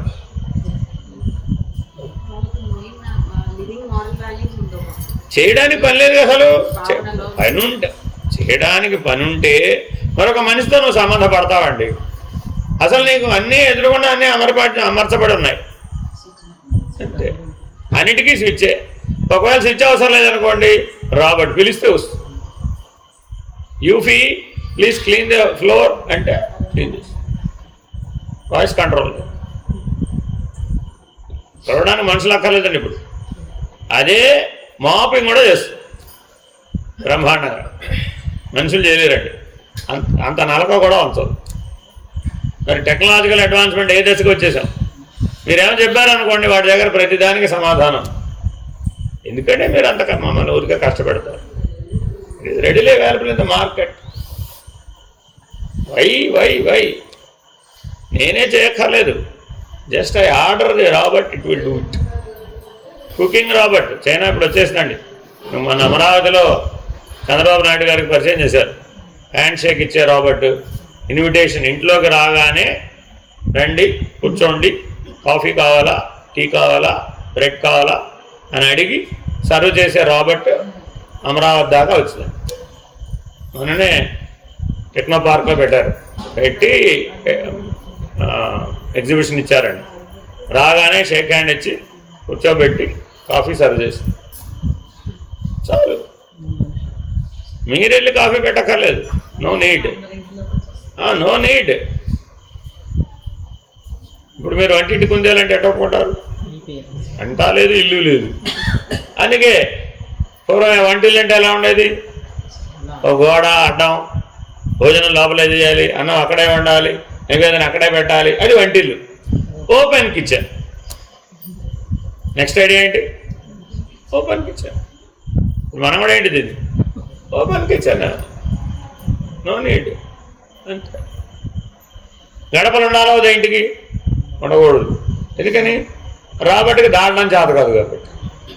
సో గడపలు తీసేసాను. చూసుకుని మీరు కూడా ఎక్కడా గడపలు లేవు. ఎందుకని, mopping easy, cleaning easy, wheelchair కూడా చాలా ఈజీ. మన ఫ్యూచర్ మనకు తెలుసు కదా, ఎలా అయినా బతికేస్తాం, బతికితే ఎలాగో తిరగలేము. ఆ రోజున ఎలాగో కాలు ఎత్తేయలేం కాబట్టి ఎలాగో వీల్ చైర్ సరిగా నడవాలంటే గడపలు ఉండకూడదు. ఇది లైఫ్ సైకిల్. బాగుందంటారో బాగాలేదంటారో ఈ లైఫ్ అన్నారు. వాడికి నాకు బాగానే ఉంది అన్నాడు, వెరీ గుడ్, ఎంజాయ్ ఇట్. కాబట్టి కర్మ మార్గంలో ఇలా జీవించాలి అలా జీవించాలని మీరు ఎన్ని చెప్పినా సుఖాపేక్ష అక్కడ ప్రధానం. కష్టం అన్నారనుకోండి, ఆ కర్మ మార్గం మీరు ఆచరించాలి. అందుకనే భక్తి మార్గంలో పరిణామం చెందడం కోసమని ఈ కర్మ మార్గంలో ఉన్న సుఖాన్ని పోగొట్టే పద్ధతులన్నీ భక్తి మార్గంలో ప్రవేశిస్తాయి. కొండకు నడిచే వస్తానండి, మోకాళ్ళ మీద నడిచి వస్తానండి, ఒళ్ళు దండాలు పెడతానండి, ఇలా ఎన్నన్నా చెప్పచ్చు. ఇవన్నీ భక్తి మార్గంలో. కర్మ మార్గంలో ఏమి ఉండవండి. కర్మ మార్గంలో డైరెక్ట్గా హెలికాప్టర్లో దిగేయడమే, straight. I can pay, not I can pay. ప్రస్తుతం ఉబర్ హెలికాప్టర్ నెక్స్ట్ లెవెల్ వచ్చేది ఇదేనండి. మెట్రో సిటీస్లో ఆల్ హై రైజ్డ్ బిల్డింగ్స్ పైన హెలిప్యాడ్ ఉంటుందండి. అక్కడ లేవడం, ఇక్కడ దిగడం. 350 అంతస్తులు, 2500 అపార్ట్మెంట్లు ఒక బిల్డింగ్కి. అసలు బయటికి రావడం ఎందుకు, అందులోనే అన్నీ ఉంటాయండి. అన్ని మాల్స్ అందులోనే ఉంటాయి, అన్ని నీడ్స్ అన్నీ అందులోనే ఉంటాయి. That's all. ఆ బిల్డింగ్ దిగక్కర్లేదు వాడి జీవితంలో. ఒకవేళ దిగాలన్నా వాడి వల్ల కాదు. అందుకని సరాసరి పైన లిఫ్ట్లో పైకి పోతాడు, హెలికాప్టర్లో లేచి వెళ్ళి అవతల బిల్డింగ్. ఏ బిల్డింగ్ మీద ఉన్నారో చెప్పండి, హెలికాప్టర్లో వస్తాను. This is present culture. ఇప్పుడు మీరు వీటికి ఏమంటే పొర్లు దండాలు పెట్టాలంటే పెడతాడు. 4 మాటల వీధిలో పొర్లు దండాలు పెట్టే టికెట్ దొరికిందండి అంటాం అనమాట. Primitive age. ఎక్కడో ఆటవిక మానవుల్లో ఉన్నారు నువ్వు. You are not modern man. So కాబట్టి మీరు ఎవరికైనా బయటికి వెళ్ళి చెప్తాననుకోవడం ఒట్టి మాట అంటారు. అన్నా మంది వచ్చి అడిగితే పర్వాలేదు, ఏమంటే నాకు ఆ మార్గంలో కొద్దిగా ఇబ్బందిగా ఉందండి, నా ఇబ్బంది నుంచి బయటపడటం ఎలాగ, అది కూడా మీరు వాడి పద్ధతిలో చెప్తేనే వింటాడు, లేకపోతే వినండి. సో మీరు భగవంతుడు అనే కాన్సెప్ట్ని కారణ జగత్తుకి పరిష్కారంగానే పెట్టారు. మిగిలిన 2 జగత్తులకు పరిష్కారంగా పెడితే ఏనాడు దానికి నెగేషన్స్ ఎప్పుడూ ఉన్నాయి. చార్వాకులు ఎప్పుడూ ఉన్నారండి, ఇప్పుడే కాదు. భూపుట్టం పండించున్నారు, హేతువాదులు అప్పటించున్నారు. సో కారణమయ జగత్తుని అజ్ఞానంగా మనం గుర్తించి దాటాలి అనుకున్నప్పుడే మనకి భగవంతుడితో పని వచ్చింది. ప్రకాశంతో పని ఎప్పుడు వచ్చింది, చీకటి వల్ల బాధించబడితేనే. అంటే చీకట్లో ఉంటాం కాదు, చీకట్లో నేను సుఖంగా ఉంటాను, నాకెందుకు. ధ్రువ ప్రాంతంలో 6 నెలలు ఎండ, 6 నెలలు పగలు, 6 నెలలు చీకటి ఉంటుందండి. They are enjoying the life. మాకేం ప్రాబ్లం లేదండి అన్నారు. అక్కడ కూడా జనాభా ఉన్నారు. చీకటి నాకు బాధాకరం అంటేనే ప్రకాశంతో నిగిపోయింది. కాబట్టి నువ్వు నీ కారణ జగత్తు చేత బాధించబడ్డ రోజున అప్పుడు నువ్వు ప్రకాశం కోసం వెతుకుతావు. అది జ్ఞానమే అయి ఉంటుంది అప్పుడు. ఎందుకంటే అజ్ఞానానికి వ్యతిరేకం జ్ఞానమే కాబట్టి. సో కాబట్టి మీరు జ్ఞాని అని నిర్ణయం పొందారనుకోండి, అప్పుడు ప్రకాశంలో ఉన్నట్టే, ఇక చీకటి యొక్క ప్రభావం లేనట్టే. కాబట్టి అప్పుడు మీకోసం మీకు మళ్ళా పదార్థమయ జగత్తు గురించి, భావనామయ జగత్తు గురించి, కారణ జగత్తు గురించి చెప్పాల్సిన అవసరం లేదు. మీరేం చేయొచ్చు, ప్రకాశానికి మూలం వెతుక్కోవచ్చు అంతే. అందుకని ఏం చెప్పాడు, జ్ఞానం వచ్చేసింది, జ్ఞానానికి మూలం వెతుకైతే, ఆ ప్రకాశానికి మూలం వెతుకైతే, ఆ పనిలో ఉండను. అబ్బో నాకు ప్రకాశం తెలియలేదండి, అయితే నువ్వు తెలుసుకో. కాబట్టి ఎన్ని మార్గాలను మనం తిరగామరగా వేసినా, ఎన్ని పుస్తకాలు తిరగామరగా వేసినా, ఓవరాల్గా ఉన్న విషయం 4 మాటల్లో చెప్తే ఇదే మాటలు. ఏమిటి ఉన్నవి? స్థూల, సూక్ష్మ, కారణ, మహాకారణం. నాకు స్థూలాన్ని దాటానండి, వెరీ గుడ్ సూక్ష్మం. లేదు సూక్ష్మాన్ని దాటానండి, వెరీ గుడ్ కారణం. అది కూడా దాటానండి, వెరీ గుడ్ మహాకారణం. నేను మహాకారణం దాకా వచ్చానండి, ఇక నీకు చెప్పడానికి ఏం లేదు నాన్న. నీకు చెప్పడానికి గ్రంథం లేదు, మనిషి లేడు.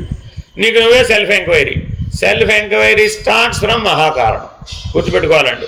నేను ఎవరన్నా ప్రశ్న ఎక్కడి నుంచి మొదలైంది? మహాకారణం నుంచి. ఎందుకని? దాని మూలాన్ని తెలుసుకోవాలి కాబట్టి. ఆ మహాకారణ స్థితి యొక్క మూలాన్ని తెలుసుకోవడానికి నువ్వు ప్రయత్నించు. దాన్ని నీకు ఎవరి సహాయం అవసరం లేదు, ఎందుకంటే నువ్వు సర్వవ్యాపకుడు కాబట్టి. నువ్వే సర్వవ్యాపకుడు అయితే నీకు మళ్ళీ ఇంకోటి సహాయం చేసేది ఏంటి? సైరం అది అర్థమైందండి. కాబట్టి మిమ్మల్ని మొట్టమొదటి మీరు ఎప్పుడైనా సరే మీరు ఏ స్కూల్కి వెళ్ళినా కానీ మొదట ఏం అడుగుతారు? పూర్వం ఏం చదివావు నాన్న? అంతేగా, నీకు క్లాస్లో అడ్మిషన్ ఇవ్వాలండి, ఏం చేయాలి? పూర్వం ఏం చదువుకున్నాను ఆయన? నేను 5వ క్లాస్ చదువుకున్నానండి. సరే, అదేదో ప్రశ్న అడుగుతారు, అదేదో 5వ క్లాస్లో అది తెలుసా నీకు? చెప్పాడు అనమాట. బాబు 6వ క్లాస్లో చేర్చుకోయా. నేను 10వ క్లాస్ చదివానండి. వెరీ గుడ్, 11వ క్లాస్లో చేర్చు. అట్లా అంతే కదా. ఈ స్కూల్స్ అన్నీ కూడా అంతేనండి. అంటే పూర్వం ఏం చేశారని అడుగుతాం. అందుకని మీకు ఎవరికైనా ఏదైనా అడ్మిషన్ ఇవ్వాలంటే, అమ్మ ఇంతకుముందు ఏం చేశారు మీ జీవితం? అబ్బో నేను ఇవన్నీ దాటేశాను, అయితే నీకు ఈ స్కూల్లో అవసరం లేదు, ఫినిష్డ్. ఎందుకని? స్కూల్ నేర్పేవి కావాలి. మహాకారణ స్థితికి వచ్చిన వాడికి గురువుతోనూ శాస్త్రంతోనూ పని లేదండి. ఈ himself will has to do. అందుకని ఎంతోమంది మహానుభావులు ఏ శాస్త్రంతో పని లేదు, అర్థమైందండి. కాబట్టి మీకు అవసరమా కాదా అనేది దీన్ని బట్టి నిర్ణయించు. ఆశ్రమం అంటే అందరికీ పనికొస్తుంది. 1వ క్లాస్ నుంచి 100వ క్లాస్ వరకు స్కూల్ ఉంటుంది, కాలేజీ ఉంటుంది, యూనివర్సిటీ కూడా ఉంటుంది. అది మీకు ఉపయోగమా కాదా అంటే మీ స్థితిని బట్టి అంతే. మీ కర్మ మార్గం కావాలా, భక్తి మార్గం కావాలా, యోగ మార్గం కావాలా, జ్ఞానం, 4 ఉంటాయి. ఆశ్రమం అంటే అర్థం అదే. ఆ 4 నేను దాటానన్నారు అనుకోండి, సెల్ఫ్ ఎంక్వైరీ. ఓన్లీ 1 మార్గం ఒకటే ఉందండి. అదేమిటి? Self enquiry. అదే నువ్వు ఎవరికి వాళ్ళు చేసుకోవాల్సిందే, దానికి ఎవరి సహాయం అవసరంలా అని భగవాన్ రమణులు నిరూపించారు. మహాకారణ స్థితిలో వారు అరుణాచలానికి వెళ్ళారు. అబ్బా నువ్వు పిలిచిదివి, నేను వచ్చింది అన్నాడు అంతే. ఆయన ఎక్కడి నుంచి పిలిచాడు, ఈయన ఎక్కడికి తెలిసింది అంటే మహాకారణంలో పిలిచాడు. ఆయనకు మహాకారణంలో ఉన్నాడు కాబట్టి తెలిసింది. వెళ్ళాడు, కూర్చున్నాడు అంతే. కాబట్టి ఎవరైనా సరే నా జ్ఞానం వచ్చిందంటే మీరు వెళ్ళి విరూపాక్ష గుహ లాంటి గుహ చూసుకుని ప్రశాంతంగా కూర్చొని సెల్ఫ్ ఎంక్వైరీ చేయడమే. అది విరూపాక్ష గుహ అంటే హృద్గుహే, అది కూడా చెప్పారు ఆయన. మళ్ళీ మీరు అరుణాచలం లాంటి పర్వతం ఎక్కడ ఉందని ఎత్తుకుంటూ పోవక్కర్లేదు ఆయన. మీరు మీ హృద్గుహలో కూర్చొని మీరు సెల్ఫ్ ఎంక్వైరీ చేసుకోండి. మిగిలిన 3 మార్గాలు 4 మార్గాల్లో కూడా మీ హృదయ స్థానం తెలియజెప్పే ప్రయత్నమే చేస్తాం. కర్మ మార్గమైనా, భక్తి మార్గమైనా, యోగ మార్గమైనా లయస్థానం ఏమిటి? హృదయమే. ఒకసారి హృదయం తెలిసిందనుకోండి, ఇంక నీకు సెల్ఫ్ ఎంక్వైరీ, ఎవరు సహాయం అవసరం లేదు. అందుకని గురువుగారితో పనుంది నాకు, ఆశ్రమంతో పనుంది నాకు, శాస్త్రంతో పనుంది అనేవాళ్ళు ఎవరు? ఈ 1 to PhD వాళ్ళే.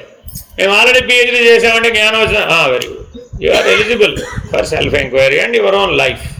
నీ లైఫ్ ప్యాటర్న్లో వెతకాల్సిందే అంతే తప్ప ఇంకా మీకు స్కూళ్ళు, కాలేజీలు, యూనివర్సిటీలు పనికిరావు. అర్థమేనండి. కాబట్టి చాలామంది అందుకే గుళ్ళకి, గోపురాలకి, ఆశ్రమాలకి వెళ్ళని వాళ్ళు భారతదేశంలో కోట్ల మంది ఉంటారు. గుర్తుపెట్టుకోండి. వాళ్ళు ఎక్కడికి వెళ్ళరండి. ఎందుకని? మేము ఆల్రెడీ చూసామండి. మా చిన్నప్పుడే మేము అన్నీ చూసామండి. అన్ని విషయాలు అర్థమైపోయినాయి. ఇప్పుడు మేము ఇంక చూసేది చేయడానికి ఏమీ లేదు, ఆచరించడానికి కూడా ఏమీ లేదు, ఆశ్రయించడానికి కూడా గురువు కూడా లేడు. కాబట్టి మేమేం చేయాలి?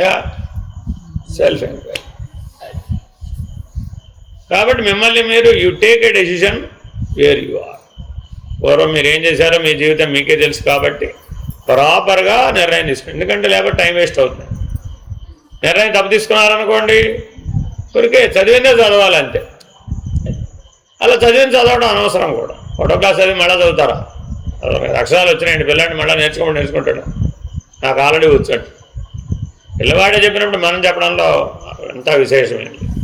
కాబట్టి ఇప్పటికైనా సరే, ఎందుకంటే మనం ఆల్రెడీ జీవితంలో 3వ ఫేజ్లో 4వ ఫేజ్లో ఉన్నవాళ్ళు ఉన్నారు.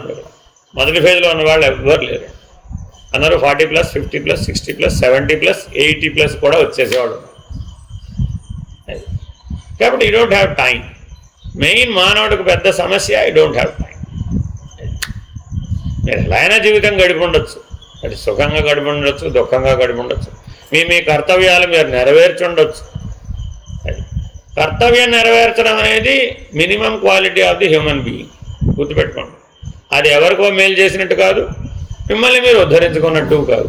అయితే కర్తవ్యనిష్ట మంచిదే, కర్మ మార్గంలో అది చాలా అవసరం. లేకపోతే అది వీలు కాదు. అంటే అంతకంటే కింద ఉన్నాడు అనుకోండి, అసలు ఈ మార్గాన్ని పనికిరాడు. అంటే కర్తవ్యం అసలే చేయనటువంటి వాడికి, నెరవేర్చని వాడికి ఆ రోల్ ప్లే సరిగా బాధ్యత నిర్వహించని వాడు ఉన్నాడండి. ఇప్పుడు వాడికి ఎక్కడ చెప్పాలి పాఠం? అది చెప్పడమే సరిపోతుంది. కాబట్టి మీ కర్తవ్యాలను మీరు సరిగ్గా నిర్వహించిన వాళ్ళే ఈ స్కూళ్ళకి వస్తారు. నా కర్తవ్యం నేను బాగా చేశానండి, very good, you are educated, అదే మీ ఎలిజిబిలిటీ. నా కర్తవ్యం నేను సరిగ్గా చేయలేదండి, ముందే చేసినాను ఆయన. ఎందుకని? అక్షరాభ్యాసం లేదు. మీ కర్తవ్యం మీరు పూర్తి చేస్తే మీకేమన్నట్టు?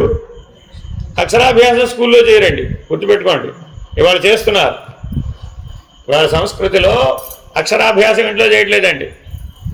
ఒకటో క్లాస్కి పిల్లాన్ని తీసుకెళ్ళటం, ఎల్కేజీకి పిల్లాన్ని తీసుకెళ్తే అక్షరాభ్యాసం స్కూల్లో చేస్తారు. అంటే తల్లిదండ్రి బాధ్యత లేదు అక్కడ. ఎవరి మీద తోసేసాం? స్కూల్ మాస్టర్ మీద తోసేసాం. సో కాబట్టి మీరు ఏ పని చేసినా కూడా మీ ఎన్లైటన్మెంట్లో భాగంగా చేశారు. ఇది మౌలికంగా అధ్యాత్మ విద్యలో ఒప్పుకోవాల్సిన మొదటి నిర్ణయం. నేను ఎవరి కోసమో ఏదో చేశాను, ఆ రాంగ్ కాన్సెప్ట్, అది తప్పు. ఎందుకని? అలా అన్నవాడు భౌతిక జగత్తు వరకే సరిపోతుంది, పదార్థమయ జగత్తు వరకే సరిపోతుంది. లేదా భావనామయ జగత్తులో సమస్యలు సృష్టించుకుంటాడు. ఎందుకని? నీకోసమే నేను అన్నీ చేశానంటాడు. భావనామయ జగత్తులో పెద్ద చిక్కది.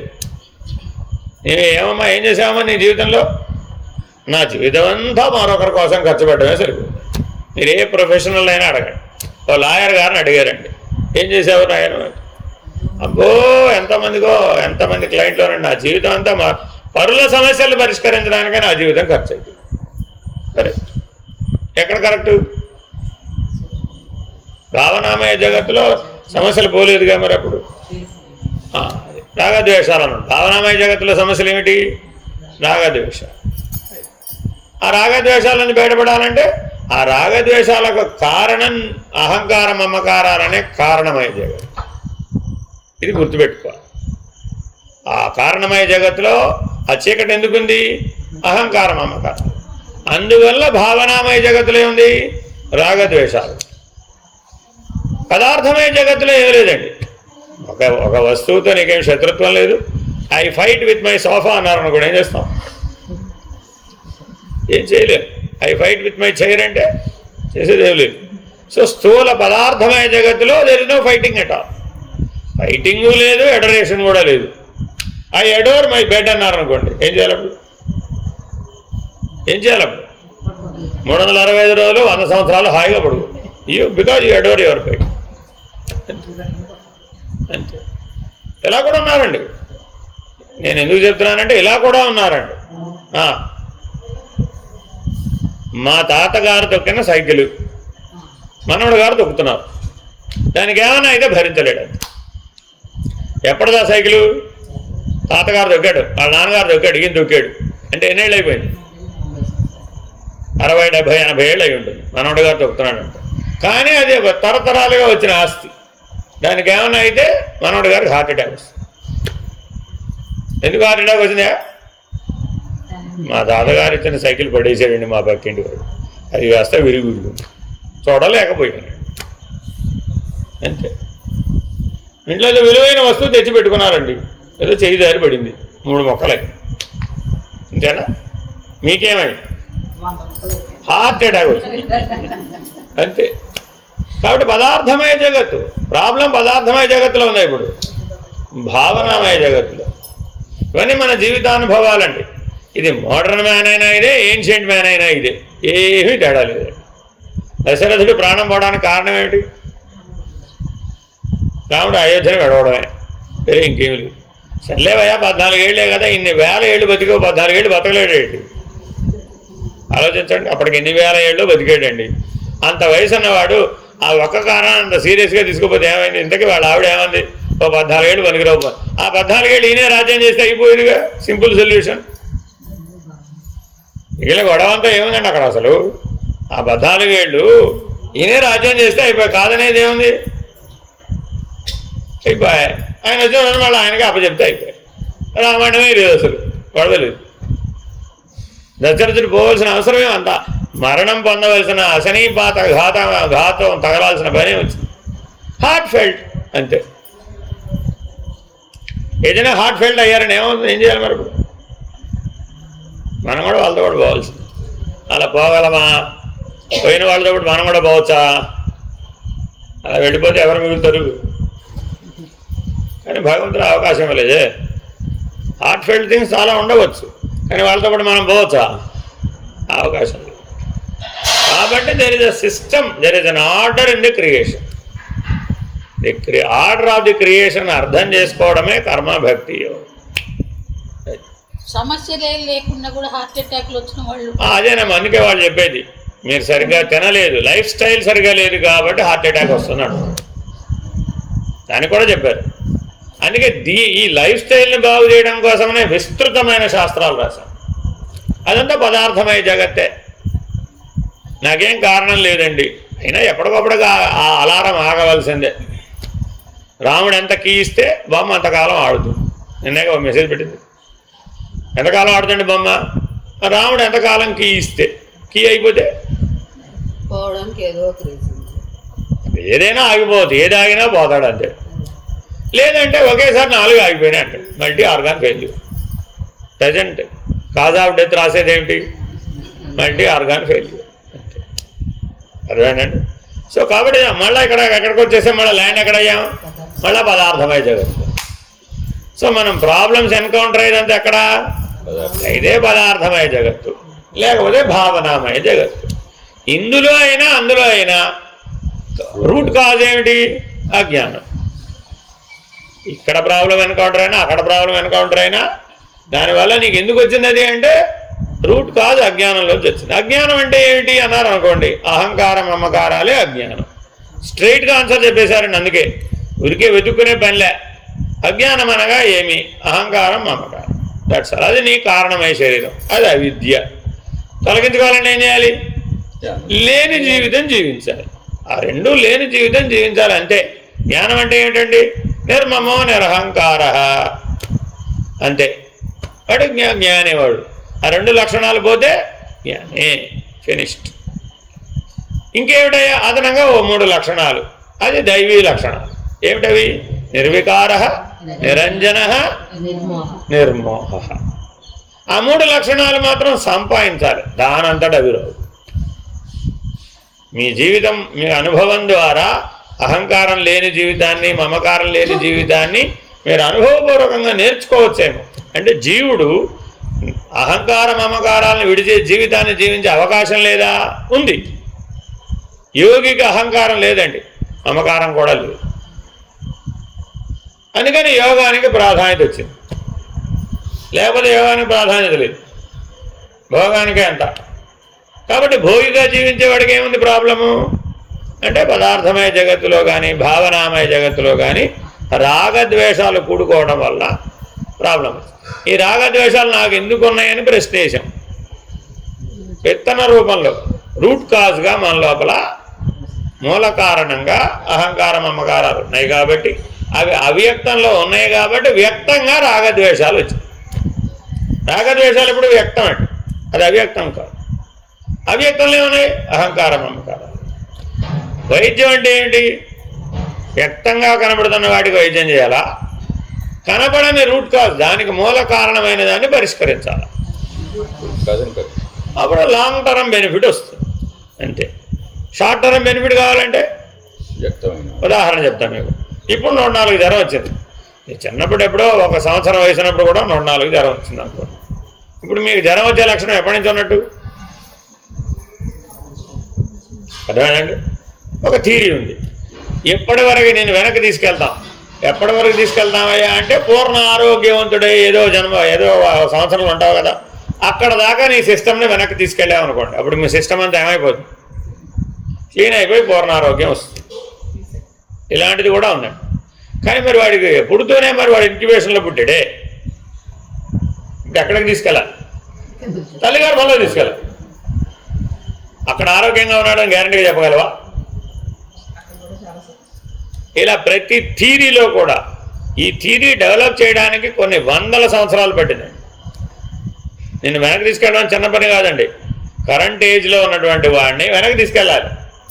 ఎంత దూరం వెనక అంటే మీ మైండ్ సెట్ని వెనక్కి తీసుకెళ్ళాలి, మీ సాఫ్ట్వేర్ని వెనక్కి తీసుకెళ్ళాలి. ఎక్కడ తీసుకెళ్ళాలి? ఏదో ఏమంటే మిమ్మల్ని అడుగుతారు. అందుకే పుట్టిన దగ్గర నుంచి ఇప్పటిదాకా కేసు హిస్టరీ రాసుకుంటారు. వీడు ఆరోగ్యంగా ఎప్పుడున్నాడో అక్కడ మార్క్ చేస్తాడు. వీడు 8 ఏళ్ల వయసుకు ఉన్నాడండి, లేదు 16 ఏళ్ల వయసుకు ఆరోగ్యంగా ఉన్నాడండి. నియర్ బై పూర్తి ఆరోగ్యంగా ఎప్పుడున్నాడు చెప్పండి అంటారు. ఎందుకని ఇప్పుడు మనం వెళ్ళేది ఎప్పుడు 60, 70, 80. ఇప్పుడు తల్లిగర్భం దాకా తీసుకెళ్ళాలంటే వీలు కాదు. నియర్ బై ఆరోగ్యంగా ఎప్పుడున్నారండి మీరు? అంతా ఏ ప్రాబ్లం లేకుండా హాయిగా ఉన్నది. ఎప్పుడు ఈ సమస్యలన్నీ జస్ట్ 4-5 ఏళ్ళ నుంచారండి, అంతకుముందు ఏం లేవు. మార్క్ చేసుకుంటాడు. మీరు 60 ఏళ్ల వయసు, 55కి ఈయన బాగానే ఉన్నాడు అంటే ఎన్ని ఏళ్ళకి తీసుకెళ్ళాలి నేను? నీ హెల్త్ కూడా ఒక ప్రొఫైలేనండి. నీ జాబ్ ఎలా ప్రొఫైలో హెల్త్ కూడా ఒక ప్రొఫైలే. ఆ ప్రొఫైల్ ఒక సైక్లిక్ రిథం మీద నడుస్తూ ఉంటుంది. ఈ సైక్లిక్ రిథంని యాంటీ సైకిల్ తిప్పాడు. అదేనండి, మీరు ఎప్పుడైనా సైకిల్ చైన్ చిక్కుపడ్డం చూసారా? ఏం చేయాలని? వెనక్కి తిప్పితే అన్వైండ్ అయిపోతుంది, చైన్ కూడా వచ్చేస్తుంది. ఇటే తిప్పితే తీసుకుపోతుంది. సో మన హెల్త్ కూడా ఇంతే, ఆ సైక్లిక్ రిథం ఉంటుంది అనమాట. డాక్టర్కి ఆ సైక్లిక్ రిథం తెలుసు. ఓహో, ముందు దీనికి వచ్చిన సమస్య, తర్వాత దీనికి వచ్చిన, తర్వాత దీనికి వచ్చింది. ఆ సైకిల్ని అర్థం చేసుకుంటున్నాడు. ఈ కేసు హిస్టరీ రాసుకుని ఏం చేశాడు? ఇప్పుడు మందులేయడం మొదలుపెట్టాడు. ఎక్కడికి తిప్పుతాడు? 5 ఏళ్ల వెనక్కి తిప్పేస్తాడు అంతే. అప్పుడు ఏమైంది? ఇప్పుడు 60 ఏళ్ల వాడిని 55 ఏళ్ల వాడిని ఎక్కడ చేశాడు? హెల్త్ ప్రొఫైల్లో, నాట్ ఫిజికల్ ప్రొఫైల్. ఇప్పుడు అర్జెంట్గా నా వయసు 55గా 60 కాదు 55 అని రాసుకోవడం కుదరదు. అండర్స్టాండ్? సో వైద్య విధానంలో బేసిక్గా ఆలోచించేది ఇలా ఆలోచిస్తుంది. ఆధ్యాత్మ విద్యలో కూడా అన్నీ సైక్లికే. సృష్టి ధర్మాలన్నీ సైక్లికేనండి. పరిష్కారం ఏంటి? Unwind it. వైండింగ్ అనేది సృష్టి ధర్మం. Let us wind up. ఓ మీటింగ్ పెడతామండి, చివరికి ఏమంటాం? Let us wind up the meeting, ఇది కంక్లూజన్ అని క్లోజ్ చేసేస్తాం. అంతేనా కాదా? మన జీవితం కూడా వైండ్ అప్. ఇప్పుడు ఎక్కడికి వచ్చాం మనం? వెళ్ళే కొద్ది ఎక్కడికి వెళ్తామండి? Wind up. Last stage wind up. Last sleep is nothing but wind up. Conclusion part అనమాట. అది ఏం చేయాలి? ఇప్పుడు వైండ్ అప్లో కూడా సమస్యలు మిగిలిపోయినాయి. ఏం చేయాలి? అంతేగా. ఓకే, ఇప్పుడు దగ్గరికి వెళ్ళామండి, ఏమంటే మీకు ఏం సమస్యలు లేవా అన్నారు అనుకోండి. అప్పుడు ఏదో 1, 2 చెప్పారు. ఏం చేయాలి సమస్యకు పరిష్కారం? అంత పెద్దగా సమస్యలు ఏం లేవండి, ఎవరన్నా మనిషి సాయం ఉంటేనే నేను లేస్తాను. ఇప్పుడు ఏం చేయాలి? మనిషిని పెట్టుకోమ్మా, ఏముందని పెద్ద విషయం. అంతేనా కదా? పెట్టుకున్నానండి, కానీ వాడితో తగాదా పెరిగిపోయిందండి, అందుకని వాడిని తెలియదు. పోనీ వాడు కాబట్టి 800 కోట్ల మంది ఉన్నారు కదమ్మా, ఎవడోని పెట్టుకోమ్మా. ఏం చేయాలి? ఎవరితో నాకు కుదరట్లేదండి, ఆల్రెడీ 3-4 ట్రై చేసి ట్రై చేయదలుచుకోలేదు. మరి ఏంటమ్మా నీ సమస్యకి పరిష్కారం? నా మాట వినేవాడు కావాలండి, అంతే. లాస్ట్ స్లీప్లో మానవులందరి దగ్గర ఇదే ప్రశ్న అండి. వృద్ధాప్యంలో నా మాట వినే మనిషి కావాలి, ఇంకెవరు అక్కర్లేవాడు. ఎందుకని? వాడు నన్ను అర్థం చేసుకుంటాడు. వృద్ధాప్యంలో ఒకటే కూడా వీడు చెప్పకుండా వాడిని అర్థం చేసుకోవాలి. వాడి నీడ్ ఏమో ఉన్న వాళ్ళకేం పెద్ద ఇప్పుడు ఎవడైనా రాకెట్లో మార్స్ విగ్రహానికి వెళ్ళాలా, అలా ఏమనుకోదు. ఏమంటే మీరిద్దరు ప్రత్యావరణ మీరిద్దరు రాకెట్ ఎక్కి మార్స్ మీదకి వెళ్దామని అనుకున్నారా? అలాంటి ఆలోచనలు మాకేం లేవండి. ఇక్కడి నుంచి లేవడమే కష్టం, నేను మార్స్ దాకా ఏం పోతాను. సడన్ బిగ్ ఐడియాస్ ఏమి ఉండవు వాళ్ళకి. ఏం కావాలి? ఏదో ఆవిడ అడగకుండా, ఆవిడ నోరు తెరిచి అడగకుండా ఆవిడ ఫార్మల్ నీడ్స్ ఫుల్ఫిల్ చేసేవాడు ఉంటే చాలా. ఏం చేయాలి ఇప్పుడు? అది పరిష్కారం కనుక్కున్నామండి. నీకోసమే రోబో కనుక్కున్నాం. ఎస్, ఈ లాస్ట్ లీప్ వాళ్ళ కోసమే కనుక్కున్నాం. అన్ని వీళ్ళ కోసమే కనుక్కుంటామండి మనం. రిమోట్ ఎవరి కోసం కనుక్కున్నాం? లేకపోతే అక్కడికి వెళ్ళి ఛానల్ మార్చుకునేవాళ్ళం. ఇంట్లో టీవీ చూసేవాళ్ళందరూ ఎవరెప్పుడు? అమ్మలో సీరియల్ చూసేవాళ్ళు, రామాయణం చూసేవాళ్ళు, భారతం చూసేవాళ్ళు. అయితే చిన్నపిల్లలు, లేకపోతే వృద్ధులు. వీళ్ళు ఏం చేయలే ఆపరేట్ చేసుకుంటాడు. అందుకని రిమోట్ కనుక్కున్నాం. All inventions are only for the old age people. అదేనండి, చాలా చాలా ఇంపార్టెంట్ అండి. పేస్ మేకర్ ఒకప్పుడు లేదండి. ఎవరికి వేయాలి ఇప్పుడు? 20 ఏళ్ళ వాడికి వేయకూడదా? సమస్య వస్తే వాడికి కూడా వేయవచ్చు. కానీ most randomly used for what age? ఎందుకండి? అదేమిటి? పేస్ మేకర్ పెట్టుకుని నేను 60 ఏళ్ళు బతకొద్దు, ప్రాపర్గానే జీవిస్తారంటవా? వీడికి అనుక్షణం గుర్తు చేస్తున్నాడు, నేను లోపల ఉన్నాను సుమి. పేస్ మేకర్ పెట్టుకున్న వాళ్ళని అడగాలండి, మీకు తెలుస్తుందండి? తెలుస్తుందండి. తెలియకపోవడమే కాదు, పల్సేషన్ ఇస్తూ ఉంటుందండి. అదే బ్యాటరీ ఉంటుంది, ఆ బ్యాటరీ పల్సేషన్ ఇస్తూ ఉంటుందండి. ఆ పల్సేషన్తో హార్ట్ కొట్టుకుంటుంది. ఇప్పుడు న్యాచురల్గా కొట్టుకున్నట్టేనా? పేస్ మేకర్ పెట్టుకున్నాడు విరూపాక్షకు ఎక్కమనండి, ఏమంటాడు?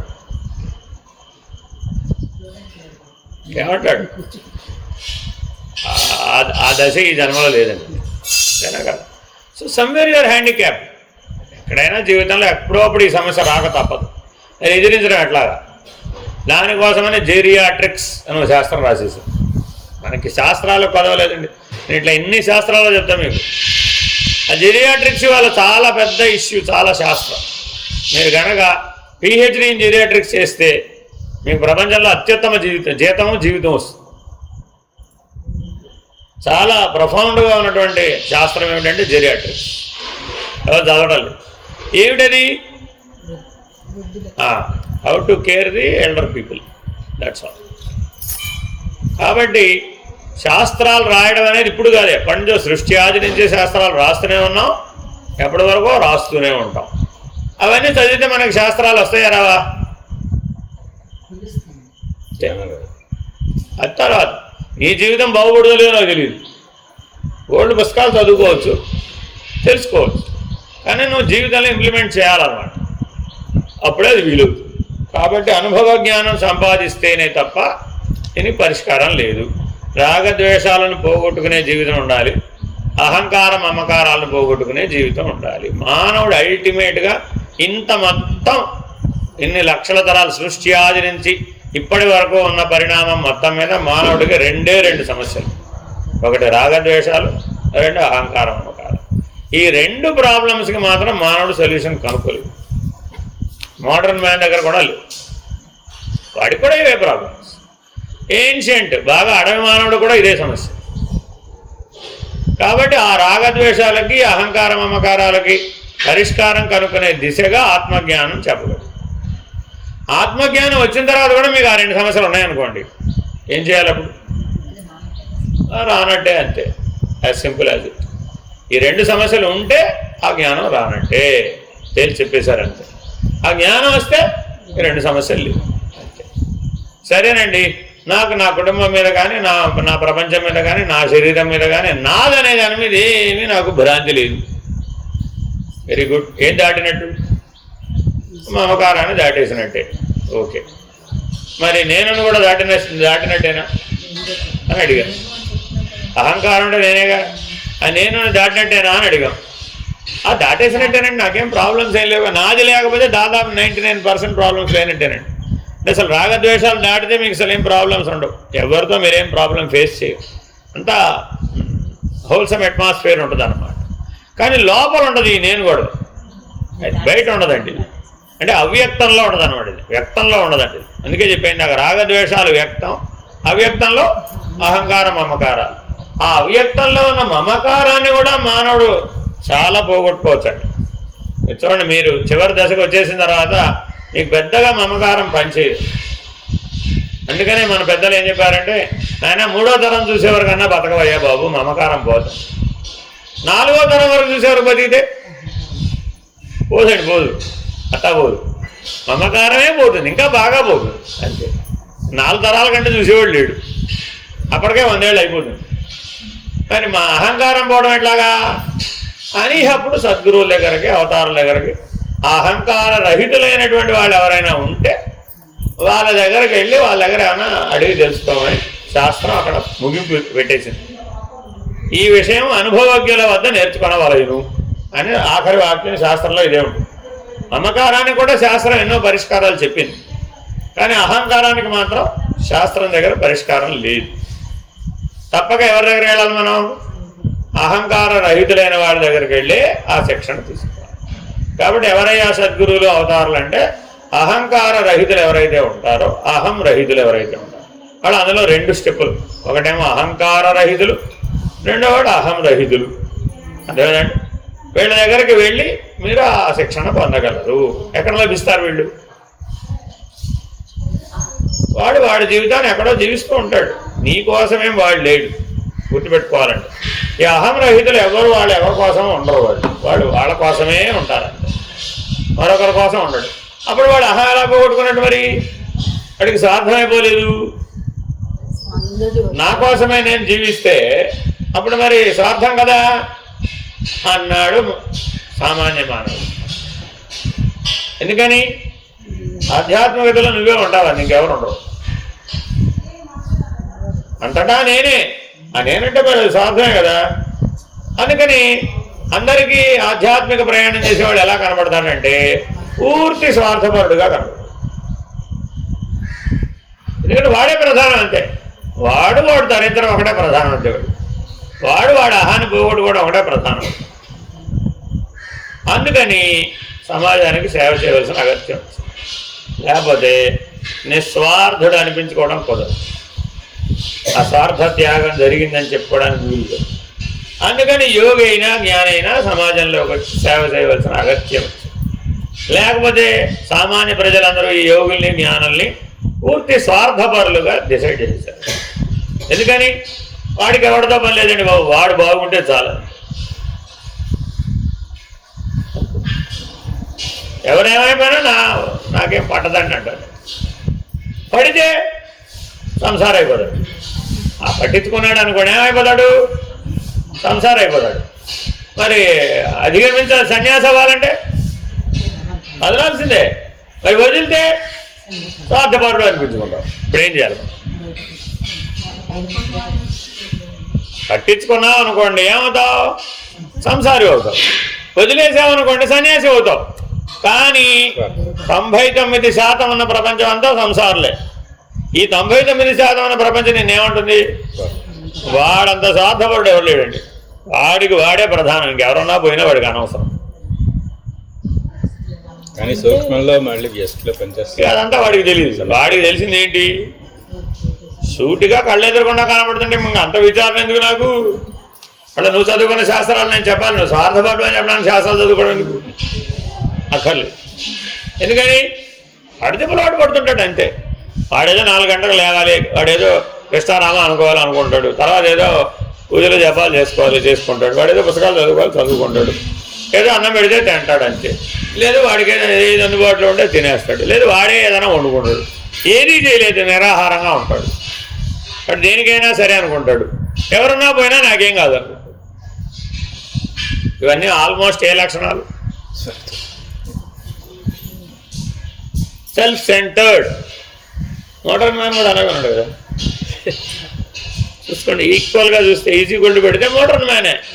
నేను నా గదిలోకి నా పర్మిషన్ లేకుండా మీరు ఎవరు రాకూడదు. ఫినిష్. లేదు, బాగుంది, రెండు ఒకటే. ఆ చివర ఇదే జీవుడు దేవుడు దండ కలిపేశామండి. కలిపేసేమన్నాం, జీవ బ్రహ్మైవ నాపరహ. జీవుడేమిటి? గదిలో తెలుగు తాళం వేసుకున్నాడు. వాడి గది, వాడి వ్యవహారం, వాడి ఎబిలిటీస్, వాడి పనులు, వాడి సంగతులు అన్నీ ఉన్నాయా లేదా? వాడి ఆనందదాయకాలు అన్నీ ఉన్నాయా లేదా? This is modern man. వాడిని మరి ఇప్పుడు అజ్ఞానం అంటానికి ఎలా వీలవుతుంది? సన్యాసి ఈయన ఆయన గుహలో ఆయనకు అనుకూలంగా పెట్టుకున్నాడు. రోబోట్లతో బంధాలు కూడా ఎవరితో లేదు, ఎవరితో లేదు అసలు. వాడికి వీడికి ఎవరితో లేదు, వాడికి ఎవరితో లేదు. మరి ఇప్పుడు ఏం చేయాలి? ఫిజికల్ ఈక్వాలిటీ తెచ్చుకోవాలి. గుర్తుపెట్టుకోవాలండి. చూస్తే ఎలా కనబడుతుంది ఇది? Physical equality. అంతేగాని it's not as it is. పూర్ణంగా యాజ్ ఇట్ ఈస్ కాదు. అంతేనా కదా? కాబట్టి పూర్ణంగా ఎప్పుడు అయ్యావు? జీవ బ్రహ్మైవ నాబంధం అప్పుడు. కాబట్టి స్థూల సూక్ష్మ కారణ మహాకారణాలలో ఏ రకమైనటువంటి భేదభావము లేకుండా అన్నీ సమన్వయపడినటువంటి వాడు, అన్నీ ఫుల్ఫిల్డ్ పూర్ణమైనటువంటి వాడు ఎవడైతే ఉన్నాడో వాడే జ్ఞానం అనిపించుకుంటాడు. ఏ ఒక్క అంశంలో అయినా కానీ ఇది ఫుల్ఫిల్ కాలేదు, ఇది బ్యాలెన్స్ ఉంది, ఇది ఇంకా నిర్ణయం కాలేదు, ఇది ఇంకా నేను ఎక్స్ప్లోర్ చేయవలసిన అవసరం ఉంది అని ఏ అంశమైనా మిగిలింది అనుకోండి, అప్పుడేం చేయాలి? ట్రై చేయాలంతే. సో కాబట్టి జ్ఞానం అంటే పూర్ణ జ్ఞానమే జ్ఞానం. అన్నింటినీ జ్ఞానం అంటానికి వీలు కాదు. అవి కూడా జ్ఞానమే, కానీ ఎటువంటిది? అది అసంపూర్ణ వ్యవహార జ్ఞానం. దానికి కూడా జ్ఞానం కావాలి, లేకుండా ఎట్లా వీలవుతుంది? అదేనండి. పూర్ణం తయారు చేయాలనుకోండి, దాంట్లోకి పూర్ణం ఎలా వెళ్తుందో నాకు తెలియలేదండి. అంటే మైసూర్ బజ్జీలో మైసూర్ చూపెట్టండి అంటే వాచ్యార్థం ఏమిటి? మైసూర్ బజ్జీ. ఏముండాలి అందులో బజ్జీలో? అరే,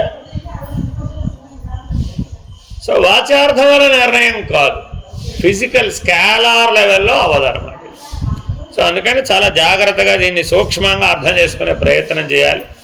చాలా జాగ్రత్తగా మహాకారణ స్థితిలో ఎప్పుడూ ఉండాలి. ఉంటున్నావో లేదో నీకే తెలుసు, పరమాత్మకు తెలుసు. అంతే. మహాకారణం దాకా వస్తే నీకు అసలు రెండో వ్యక్తి ప్రమేయం లేదు. ఎవరు ఉన్నారు అక్కడ? స్ట్రైట్ నువ్వు పరమాత్మ అంతే. శాస్త్రం లేదు, గురువు లేదు, సమాజం లేదు, ప్రపంచం లేదు, పంచభూతాలు లేవు, ఏమీ లేవు అక్కడ. ఏమున్నాయి? అంతే. మీరిద్దరు తెలుసుకోవాల్సింది. అయితే ఇంకా మిగిలిన వాడు ఎవరో చెప్పాడు అనుకోండి, వాడికి నాకు నచ్చలేదు చెప్తాను, నాకు పరమాత్మ వచ్చి చెప్తేనే కుదురుతుంది. ఓకే. అందుకని ఆ చివరి దశలకు వెళ్ళే కొద్దీ చాలా జాగ్రత్తగా ఉండాలి. లేకపోతే శాంతం మొదలకు వచ్చేస్తుంది. గుర్తుపెట్టుకోవాలంటే అక్కడ కనుక ప్రాబ్లం సాల్వ్ అవ్వలేదనుకోండి, ఏం చేయాలి అప్పుడు? మరి begin the game again.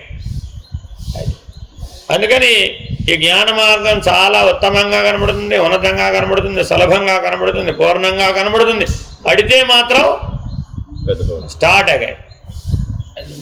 Hari ఓం శ్రీ గురుభ్యో నమః.